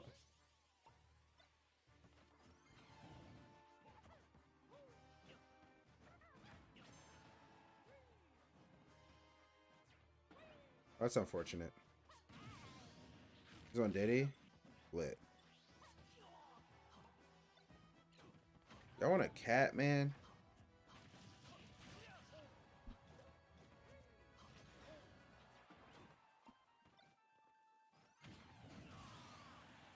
Let me see what else he talks about. Let's see if there's like anything like really important here. Or if he's just playing the rest of the time. Diddy Kong. Wait, my jam. Ooh.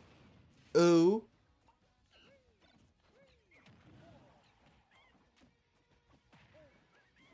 I'm surprised he didn't forward air there.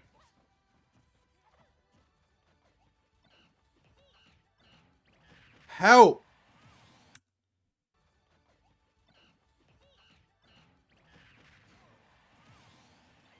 Okay.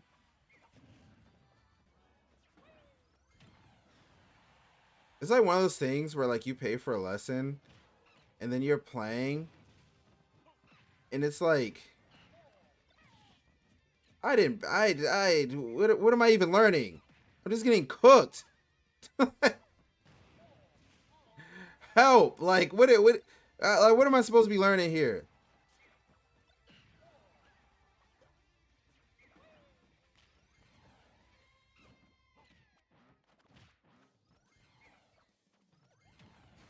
Oh, double Wonder Wing. Y'all saw Tweet get mad? Low key. Hold on. Check. Hold on. Let me move my camera. This is kind of funny.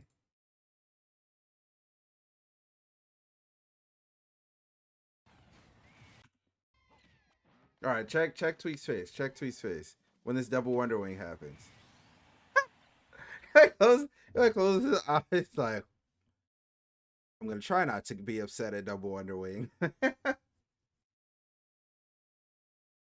Hey, Tyra, take care. We've been in this lesson for 50 minutes and you're doing this. Nah, that's funny.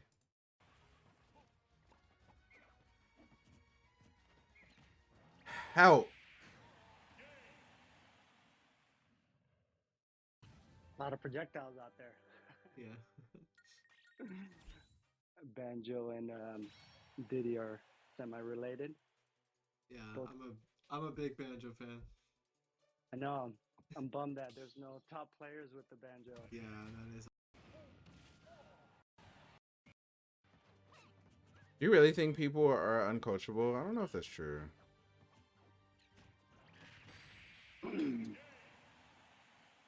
That's the thing about me with Metafy. Like, I always wonder, like, I say all these things to people and they're like, it really helped. But then I wonder if it, like, truly helped. Like, are they actually retaining the information or no?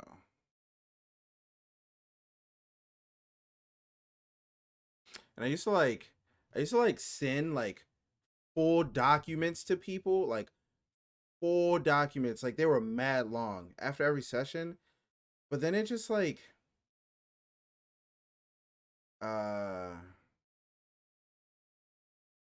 but then it was like so time consuming. Like instead of it taking an hour, it take like 2 hours or 2.5 hours. And I was like, this isn't what they pay for, man. This is rough. This is brutal. So can't teach people to retain knowledge or apply themselves. That's true.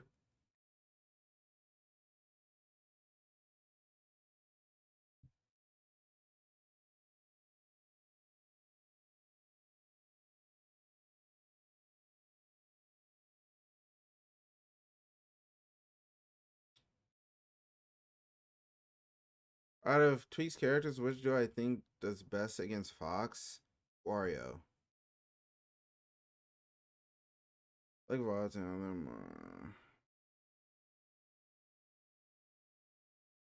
You almost never die to Nair up smash, like almost never.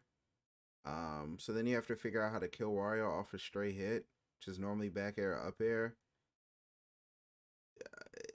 How? Like how are we even hitting Wario with those moves? It's back air is corner, only up air is like you have to have some sick read. And Wario just does really well in a lot of other phases of the game. Yeah. If we're not counting I had another. Oh, if we're not counting Wolf, but he thinks Wolf loses to Fox, but you know, yeah. Do you mind one more? Universal topics. Feel free to send me a message anytime if you have any questions. Okay. Yeah, no, this was great. I really appreciate your time. I'll probably. And there was one thing that I want to start making shorts, by the way. I watched the Buzz short. How do I? Hold on. The Buzz. You should show. Where it's like No. I've been going. No. Mark Cuban once had a beef with the referee so bad. He worked at Dairy Queen. Interesting.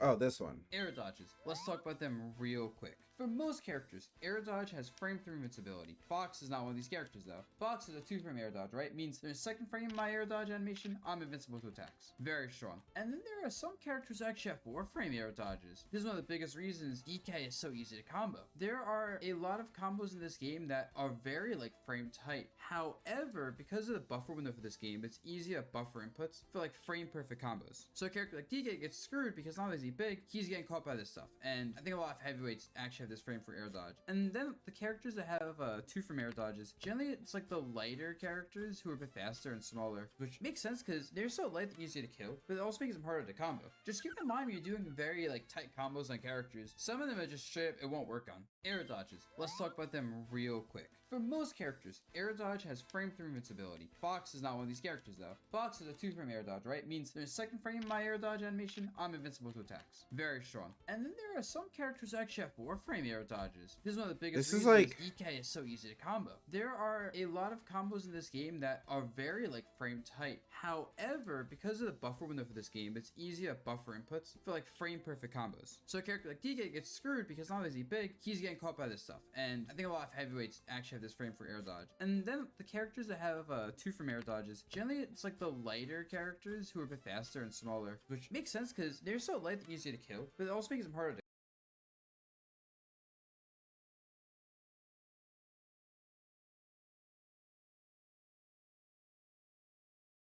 I'm confused.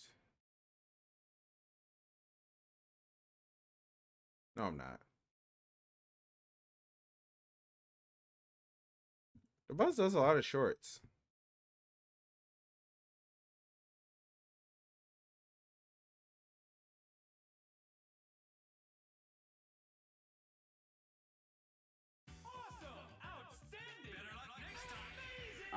Yeah, he tried swinging from that spot. Instead of trying to swing and like take that risk, you can also double jump away, not in, but double jump away from me. Just recover, like go off stage, go low. When I do go off stage, isn't going low like extremely risky? It's kind of rough because you're playing a character like Falco, yeah. But I'll show you real quick, like how a lot of times you can kind of just go off stage and recover in situations like I put you in. So you're like up throw me. So like, what if I do like this? Now suddenly that's an awkward spot to deal with for you, right? Because you try chasing me, like I can go farther back in side B, and now you're overextending there up throw again. And like, what if I think you could do that, and now I do this? Now I'm on stage. But in general, are air dodges like safe in that type of situation of like almost a 50-50? Yeah, like air dodge to ledge is pretty safe. Fastfall air dodge is pretty safe. That's actually incredible. Like, you know what's interesting? I forget, like, let's see, made that in 5 minutes. I feel like I could do this,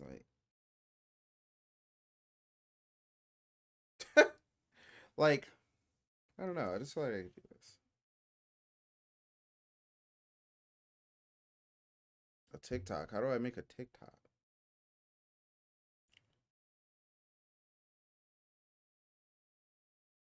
My YouTube shorts would go kind of foolish, no? Why are you back, man?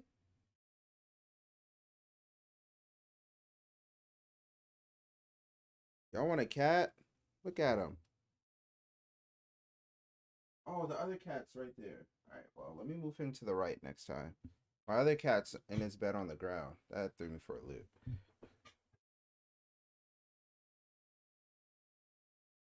They'll be at the grind, I won't be there. Yeah.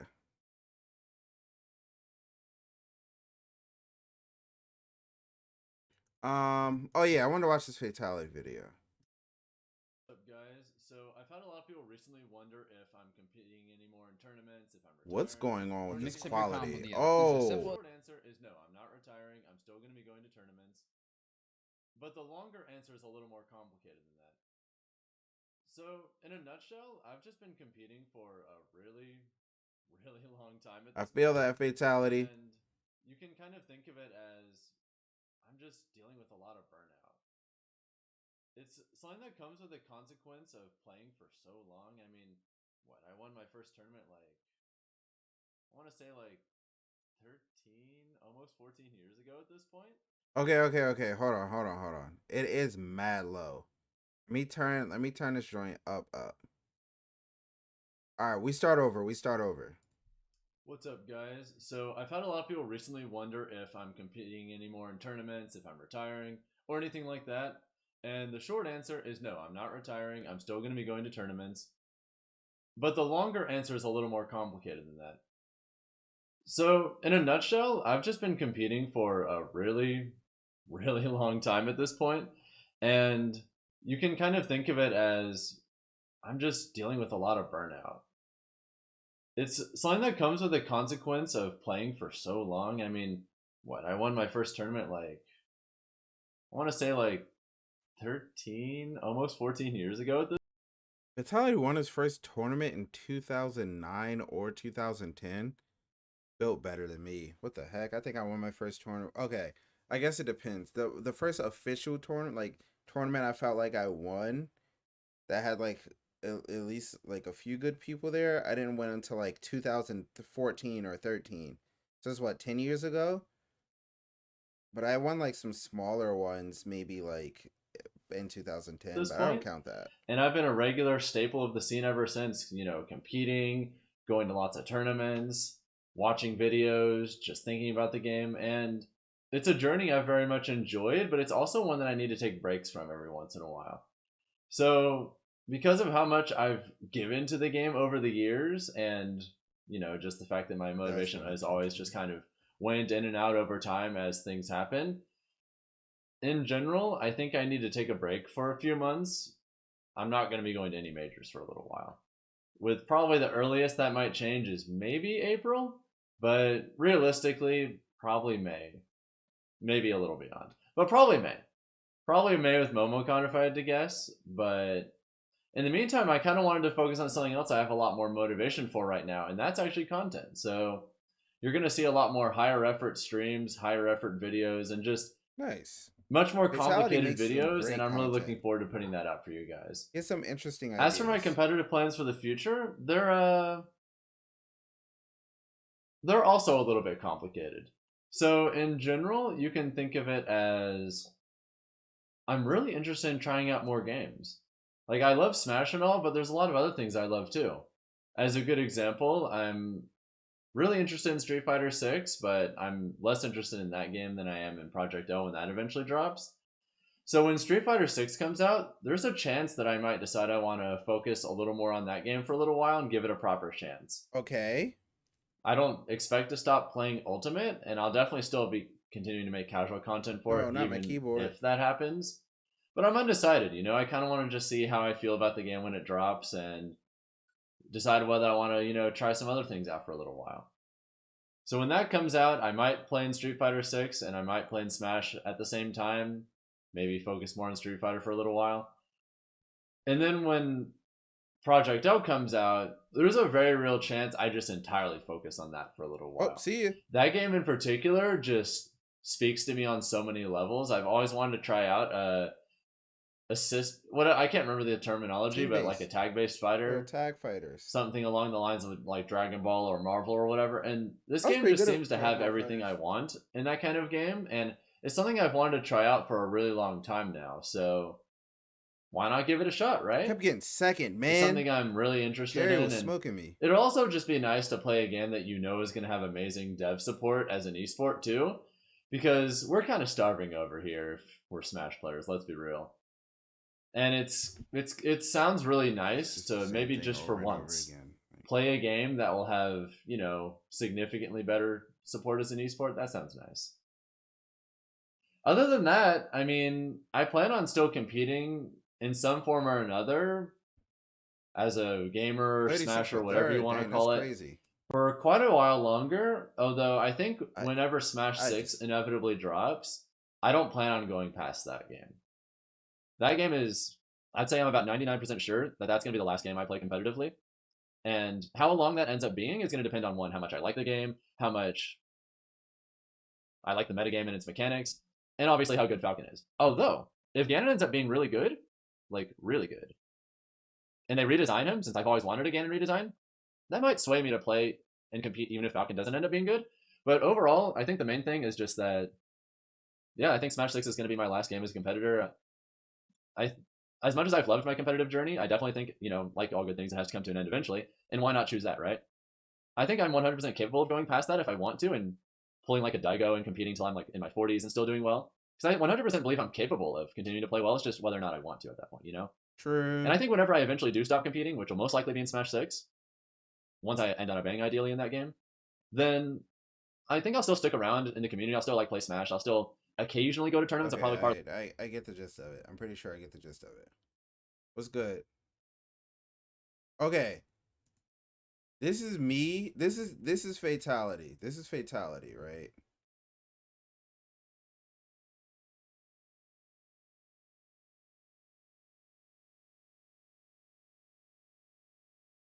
And this is Fatality for Smash 6. Bro said, "Yeah, I think I'm done. I don't know." And then suddenly, you know what? Actually, high key, that's me. That's me. That's high key me. I.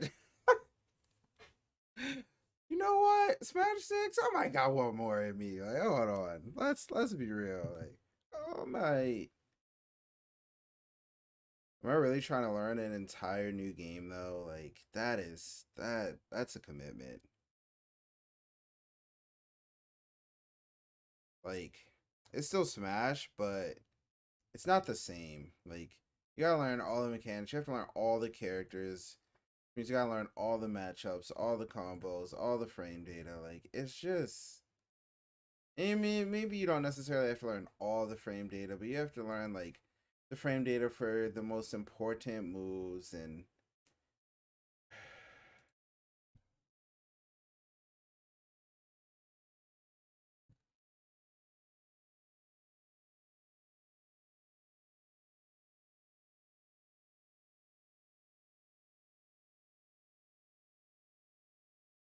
no way this happened.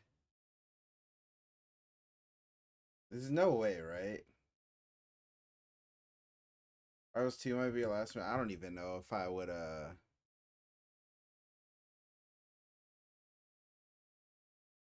don't even know if I would I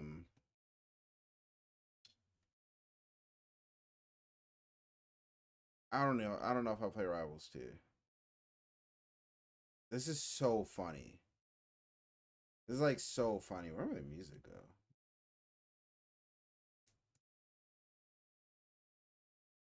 I was so deep in the.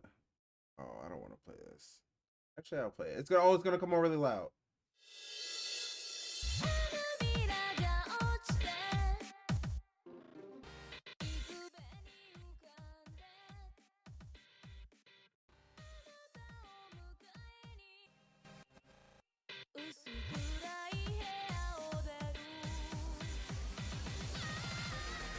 You want a trivia night? Hey, have fun. How has this built diff? When I read to Egoist, I was like, I know a few people that use that tag, like Miles, the Yoshi uses Egoist. And I know Void has been using it as well. So I didn't expect it to be Void, and then I saw this picture. How do you get East to West Coast from Elite? I have no idea. I don't really know how Elite works.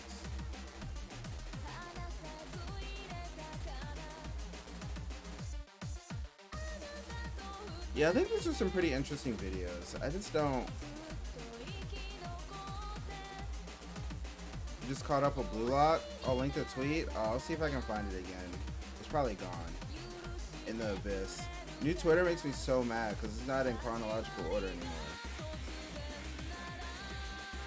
Oh, I can just go to Haz's Twitter. What am I saying?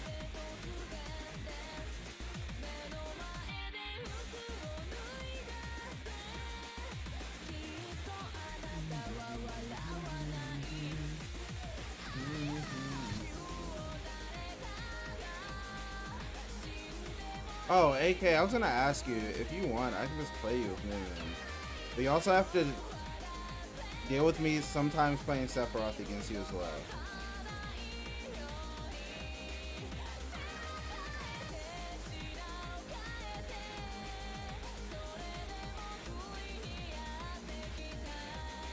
Because I think, when I've always thought Snake lost, not like unwinnable loss, just like loss. Like it's harder for Snake, and I also think Steve loses, so it's kind of interesting. Yeah, it's just harder for Snake. That's all. I think sometimes people like, I'm like, oh, they lose this matchup, and they're like, I need a secondary. I'm like, I don't know if you need a secondary for Snake movement, but it is an uphill battle.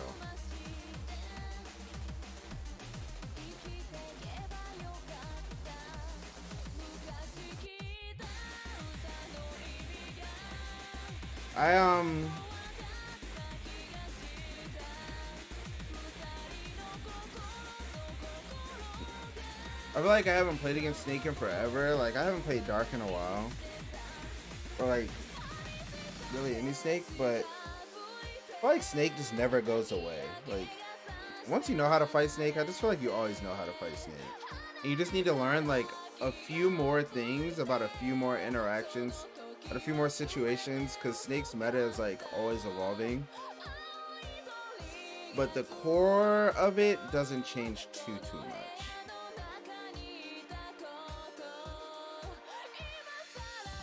I've been saying that a lot. Like, I feel like the Snake resurgence, one has like partially something to do with like the characters that are really popular, but also, I don't know, y'all getting kind of creative.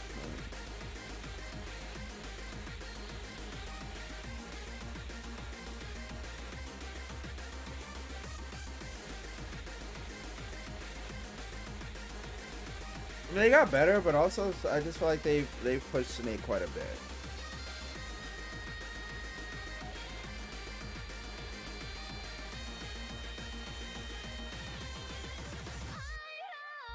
What's a real Snake weakness?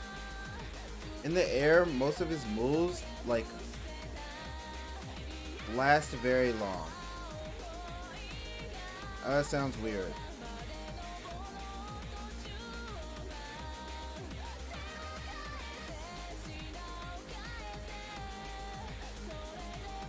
Y'all see that Ice Climber sliding thing, by the way?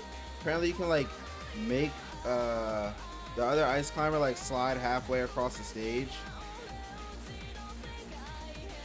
Ice Climbers are always a late meta character.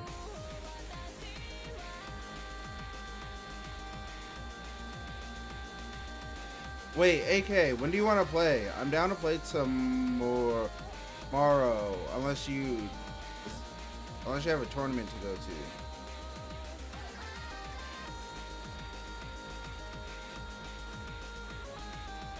12-4. You got Discord?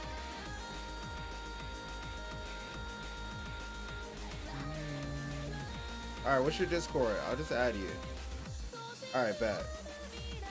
Also, you messed up. Like 17 people are gonna try to add you.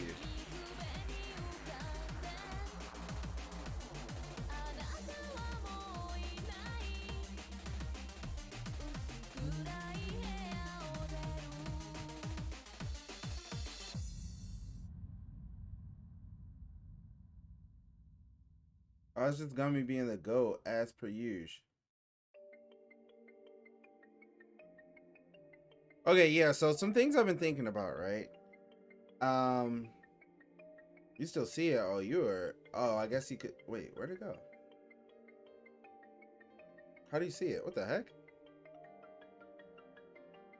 Oh, people with Chrome extensions. Got it.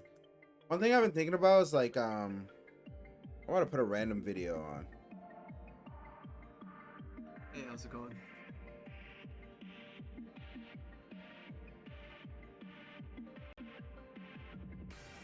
Did we just break up each lesson and then like make multiple videos out of it? These people really do be working smarter, not harder.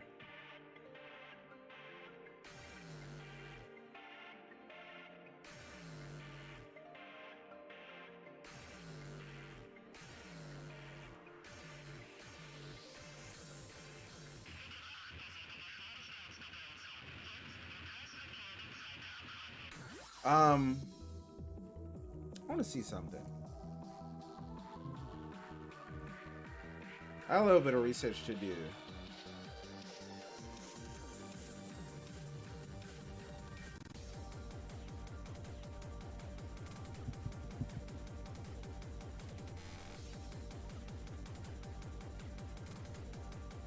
Dude, I knew this was like a good idea. Why did I never think about this?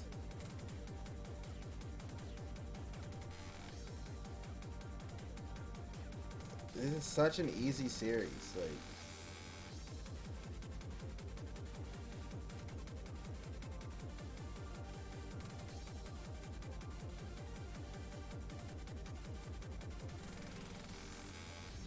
so I'm thinking about doing these. Okay, so okay. Why this is important and where this came from. So one day, or not one day, this weekend I went to Winterfest. It's like this youth group Christian thing. I'm a youth leader. So what's today? Wednesday? Oh, we don't have youth group today. Yeah. And I was there, and one of the things they were doing was like they would have most of the kids, like there would be 2 screens that had something on there, and you would like walk to whichever side of the screen. So it's like a would you rather. So like one of the ones that I really enjoyed was like, would you rather your entire body change a different color based on your mood, or would you rather have tattoos spawn on your body that showed everything you did that day? Like everybody walked to the mood side, and I was like, tattoos on your body, like that's kind of raw, bro. They just disappear. Like they just disappear. You could like take a picture of your own body each day and like document your entire life. Color, absolutely.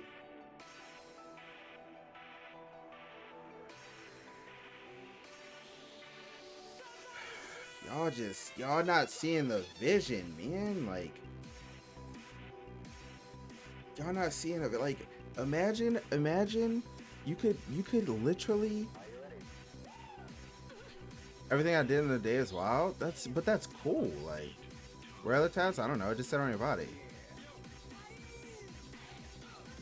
I mean, what do you like? What does it matter? Like, and I was like, y'all some sinners, yeah. Everybody walking to the other side. That's not important. It's just a funny joke I said, but I think they're just everywhere. And I was like one was like, would you rather get rid of hamburgers or get rid of pizza, right? And I was like, you know what? This is kind of cool. Like, couldn't you just do this for like Smash? Like Smash? Like, would you rather, but for Smash? Because would you rathers are really popular, right? So like, here's just would you rather. And like,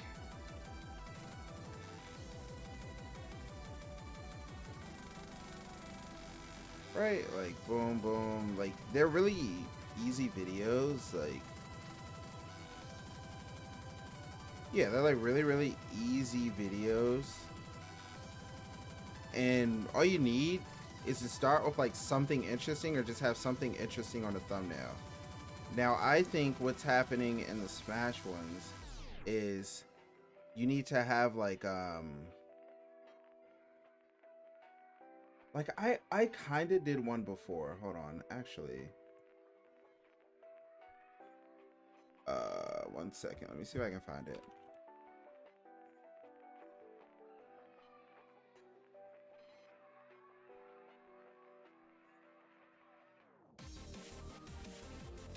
And I was trying to get this to become like kind of like a trend type thing, but it didn't work out. But me and Boy talked about it. But like this, right? Like honestly, this is like one of my best videos. But and we both have like kind of the same thing, right? His thumbnail's I think his thumbnail's a little better, but also he's like Void and he has way more subs and all that good stuff. But Smash Would You Rather sound like a funny thing? Yeah, I'm gonna try it and hope that I mean if someone hops on the train, I wouldn't even care.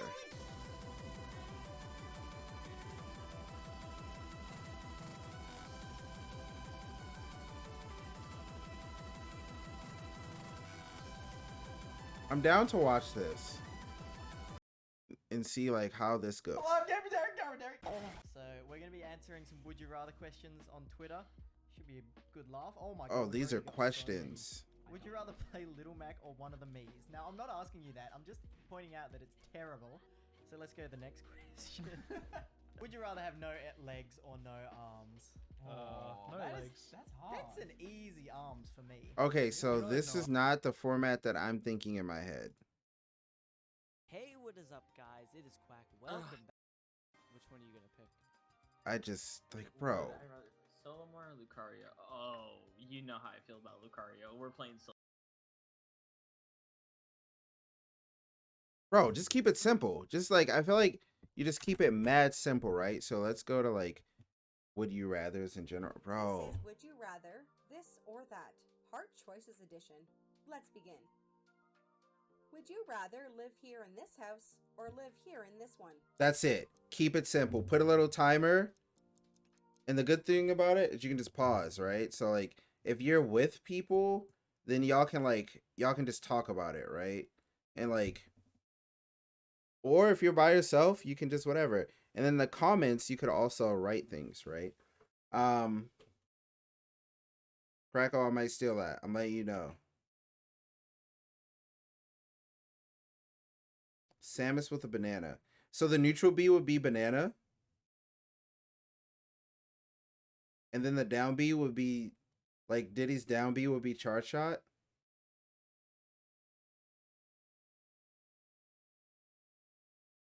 Only issue is I would need like a huge editor to like kind of figure out how to like, I don't know. Charge shot Diddy with no banana is honestly not even that, well, I guess, I don't know. I'd have to think about it. But yeah, like it could be like weird stuff. Like, would you rather play without your specials or play without your tilts, right? Or something like that. Like it could be infinite things. Would you rather go on a vacation alone or go on a vacation with friends? Alone. Alone includes my wife, so alone. Would you rather drive a sports car? Like these are fun. SUV? SUV. Them joints are lit. Would you rather eat a buffet full of food or a buffet full of candy? Food? What the heck? Kids would say candy though. Most kids would say candy. Would you rather binge watch a series on Netflix or go to a movie theater to see the latest blockbuster?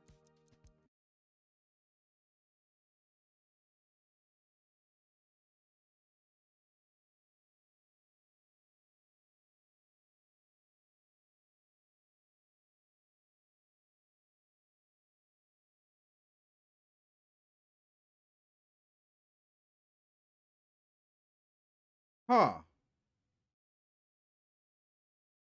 Okay. If it's literal, I guess it's like they're cats, man. They're just cats. Oh, see ya. Okay. Are both of these free? Because high key, I'm not trying to spend money for movie theaters. Like, obviously, I spend the money for Netflix, right? But, like, you know? Would you rather ride on a roller coaster or go down a water slide?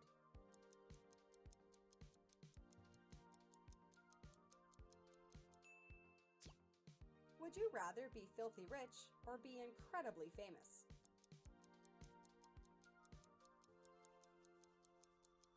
Sorry, hold on. My bad.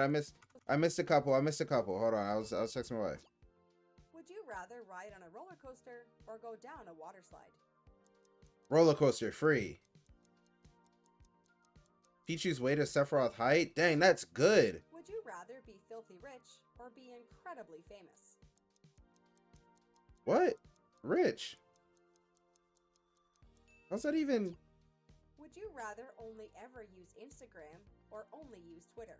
I already only use Twitter. My bad. Would you rather eat in a fast food restaurant or eat in a fine dining restaurant? High key, I'd rather eat in fast food restaurant. No, it's fine dining. I'm lying.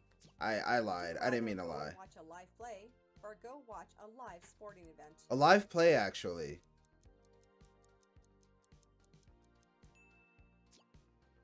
Would you rather have a beachfront home or a mountainside home? Oh, Reese, I was talking about how I could do Would You Rathers for Smash. And I'm just like thinking of ideas, but then I actually just started doing this Would You Rather.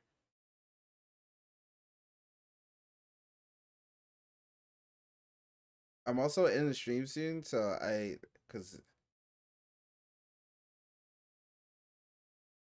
oh, yoga at 6, okay.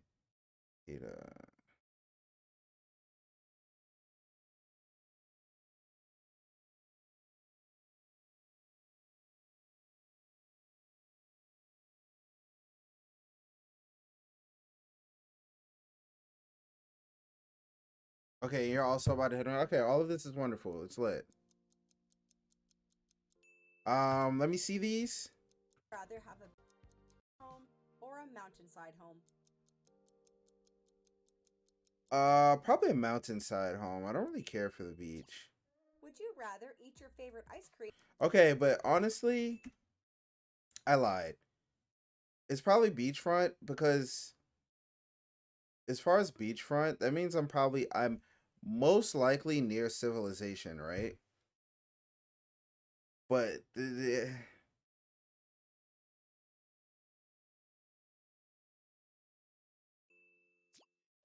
you rather I'm so all right. I'll save opening it until tomorrow.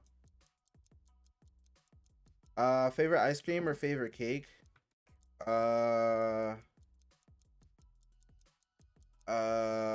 I think I like ice cream more than I like cake.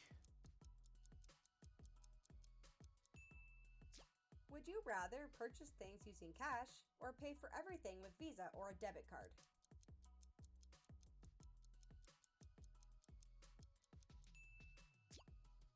Would you rather get a brand new cell phone or get a brand new computer?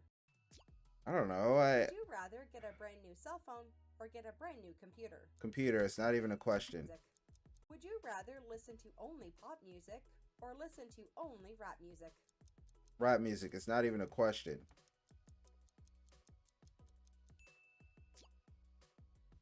Would you rather live in California or live in New York? California, as long as I'm not in like Los Angeles or something. Would you rather own a private jet or own a private yacht? Oh.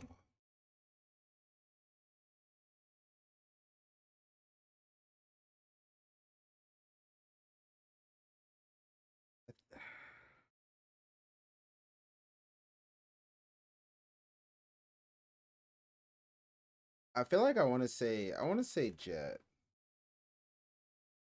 I just like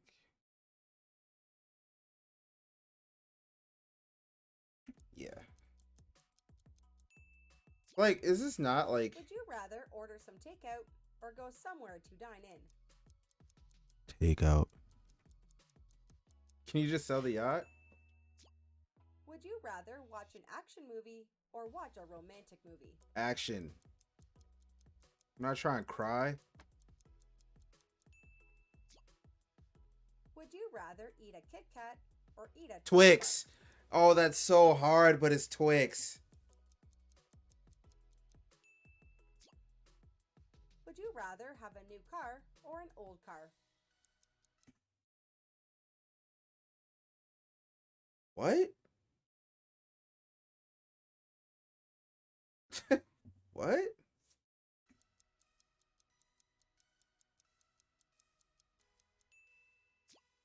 Would you rather eat skinny cut fries or Skinny. eat thick cut wedges?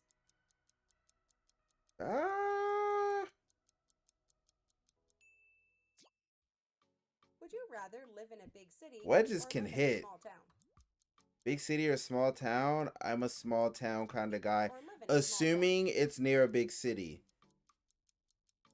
Because if it's not near a big city, just get me out of there. I'm not trying to live in a small Would you rather town. only ever shop online or only ever shop in an actual store? Online. Would you rather have a water balloon fight or have a snowball fight? Yeah, suburbs. It's lit. Water balloons. Snowballs are corny. Would you rather only ever use pencil crayons again or only Them ever joints use hurt. markers again? Pencils. The color pencils. Would you rather be your own These aren't boss even that or interesting. work at a large company? I'm not answering that question. Would you rather be Batman or be Superman? Batman.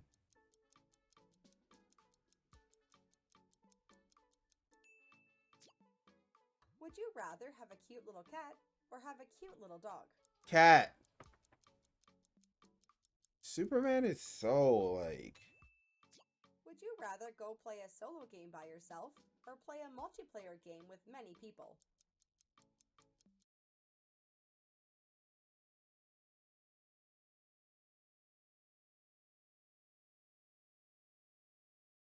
Okay, I like playing multiplayer games against people, but not by myself, no.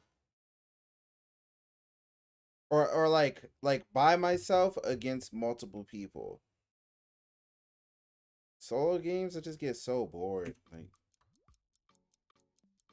Like I like playing solo and multiplayer Would you games. rather go camping in a tent or go camping Camping in a trailer. I'm not in no tent, man.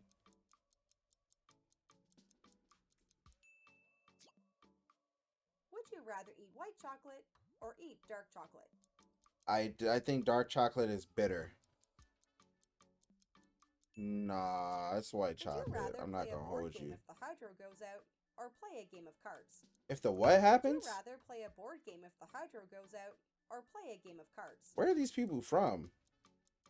Board games. Would you rather eat meat or eat fake meat?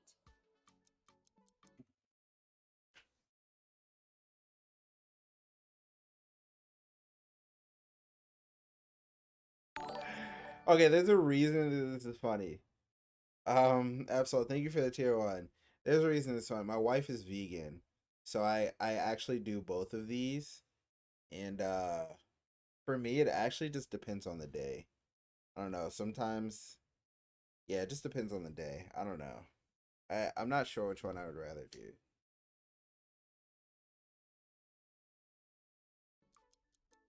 There's a lot of things I cook are vegan.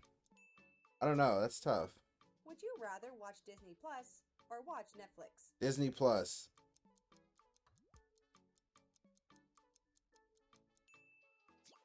Well, how was it? Were a lot of these questions tough to answer? Let me know below. And of course, if you enjoyed this video, You know what else I could do? I could do guess the player. I could do guess the player. The only issue with guess the player is that most players use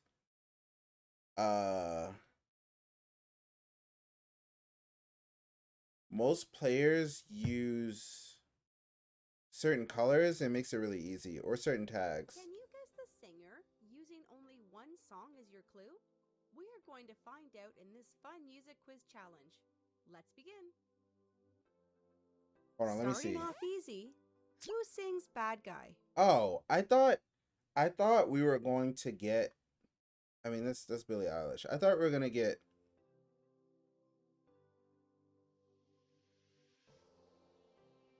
The answer is Billie Eilish. Where's the music?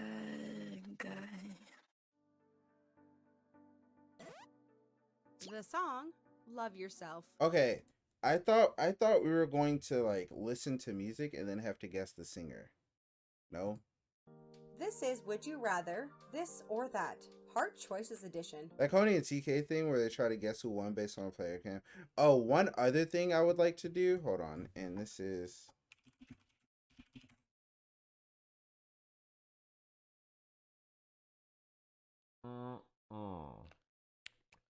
Happy last Friday of the month, everybody. Hope you're all doing well. It's Will It Kill time.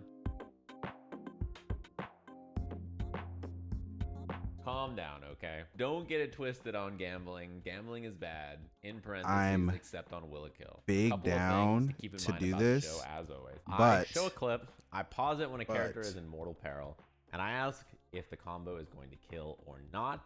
You make the decision, and then we will play out the rest of the clip and award you or remove your points depending on your decision. And if you notice, I'm a little slow on the mouse, or my spacebar slam is a little less peaky than normal. Here's the I thing might with have- Will It Kill for Smash.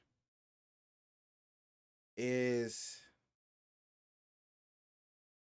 unless I spend hours searching for clips,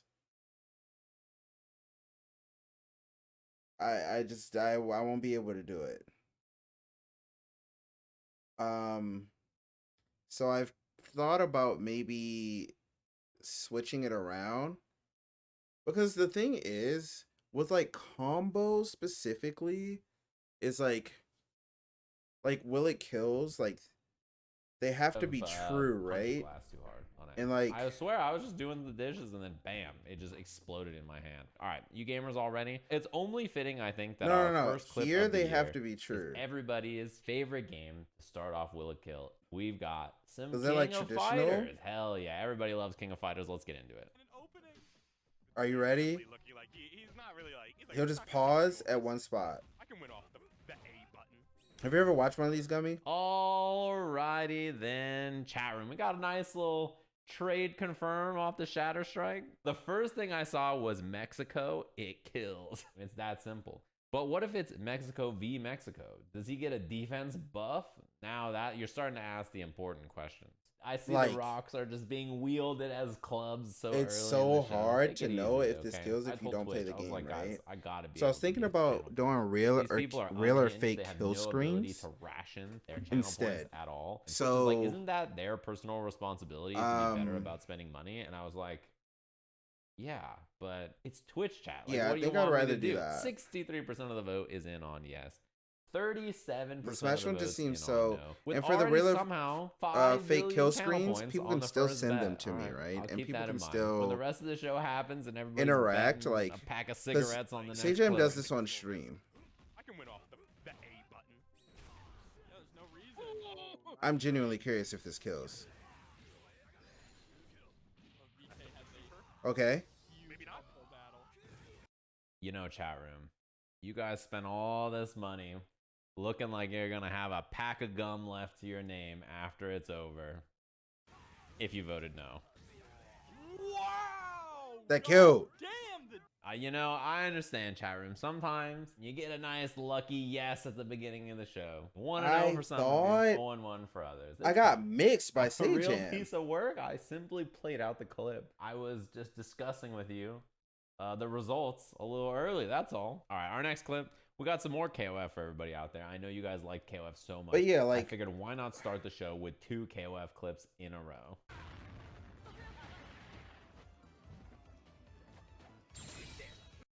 Alrighty then, chat room. That's KOF, dude. It says Terry right there. This is my Literally on favorite the screen. thing. It's the first show of the year, and all this chat room does is try to gaslight me. 240p? I think this is in HD. 1080p 60. Come on, guys. You gotta get it together. It's my favorite extremely thing clear. because- I noticed as soon as I showed that it was 1080p, the votes went up and down. You telling me this shit's 1080? Telling me a shrimp fried this rice? Hold up. 43% They'll of the votes be in on at like yes. 4 health. You know? Alright, let's see. And it's Raw just like, super. all right, How much does this damage kill? could a super do? And he pulled up.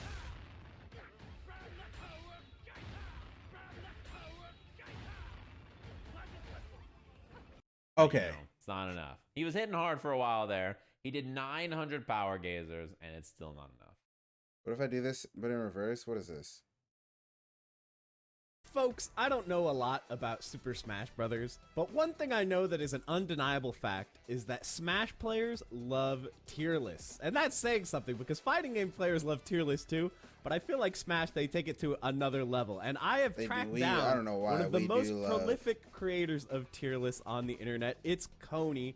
I've been a big fan of Coney's channel for a long time. He puts out Smash content, general gaming content, and just funny stuff. I'll link his YouTube down in the description. Make sure you guys subscribe to him there. And I didn't know dragged he had a Coney video with him. into my video to try to get him to make a tier list about a game he knows nothing about and see if the tier list making skills for one game can carry over into other games. Okay. So best character in the game is Evil Ryu, and the worst character in the game is Dan. So I'll go ahead. I'll pick those guys, and I'll show you a couple things that make these guys good and bad. I thought he was like okay in some games to the point where like he's not so bad. Is that not the case? Well, he is okay in this game. He can win, but he does have a lot of like disadvantages compared to most of the cast. I think Street Fighter 4 as a series is really balanced. Like most characters can definitely compete. Dan has a couple good moves, like his Dan kick, his knee. He's really fast dash meter, so he can do like 40% for no meter. So his combos are really insane as well. Evil Ryu was Everybody's insane. complaining about Elena, right? Elena's like I've heard. Unlike Evil Ryu, she has to spend meters to make it invincible. So she has Link's Tail, which is a low. She can link into a knockdown like that. So I want to see what his tier list look like. Charge Fireball. He has the Vortex capability. Have you heard? Fox. 50s. What's wrong? Both correct. Interesting bazooka. So front too. But all of this move charge. So punish. Hello. Dash up. Like I said at the beginning, kind of like a Shoto thing, because like he's kind of basic in his like the kit seems kind of basic and neutral, but then it's also a lot of guile in there too, and I feel like he's just the shittiest part of both worlds. The fact that you can't confirm into super or anything because you have to lose your charge seems very bad. I'm feeling a bottom on this one, dude. I don't think he's very. Yeah, I'm just gonna go with my instinct. How long is this video? Right? Like we're not even close. You know, I think it's got to be something in like my tone of voice or the way I talk that I'm giving too many signals because Are yes, you he giving is, it away? He is bottom tier. Some people say he's worse than Dan. It's close. Oh, that's sad. Do any damage? Just the whole reason why he's bad. Guile's probably mid-ish, but in the first game that DJ premiered into this play, Guile is just like decent in Super Turbo. But anyway, that's about all I got for you. So how about we'll do like a report card, like how accurate you were. So I feel like He's a good berry picker. The only one that was hard, I think, was Fuerte. I think everyone else, like Elena was a little low, and Fuerte was way low. But other than that, you know, I give you maybe like a B. I think your character estimation skills are pretty on point here. I feel like it's honestly, I don't play fighting games regularly, but I will like observe them enough, and I feel like there's a lot of stuff that transfers. You know what I mean? Like, okay, I mean it's kind of interesting. I don't know if I would ever do this though.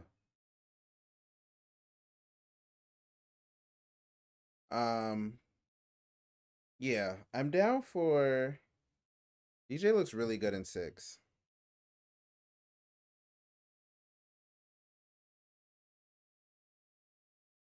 Okay, I'm gonna head out. I need to make dinner.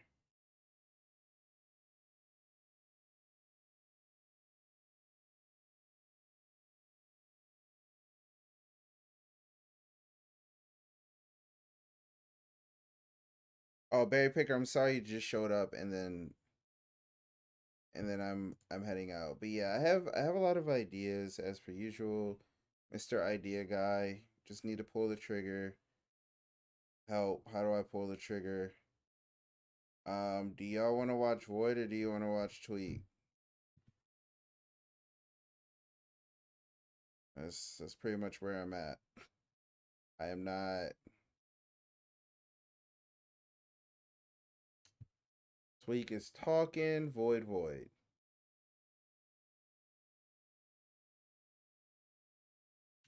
Tweak is talking. Tweak.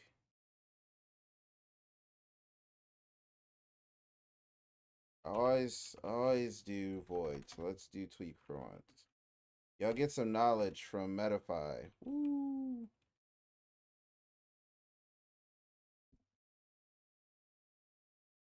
But also y'all can just go watch void if you want. So yeah. I'll see y'all tomorrow though.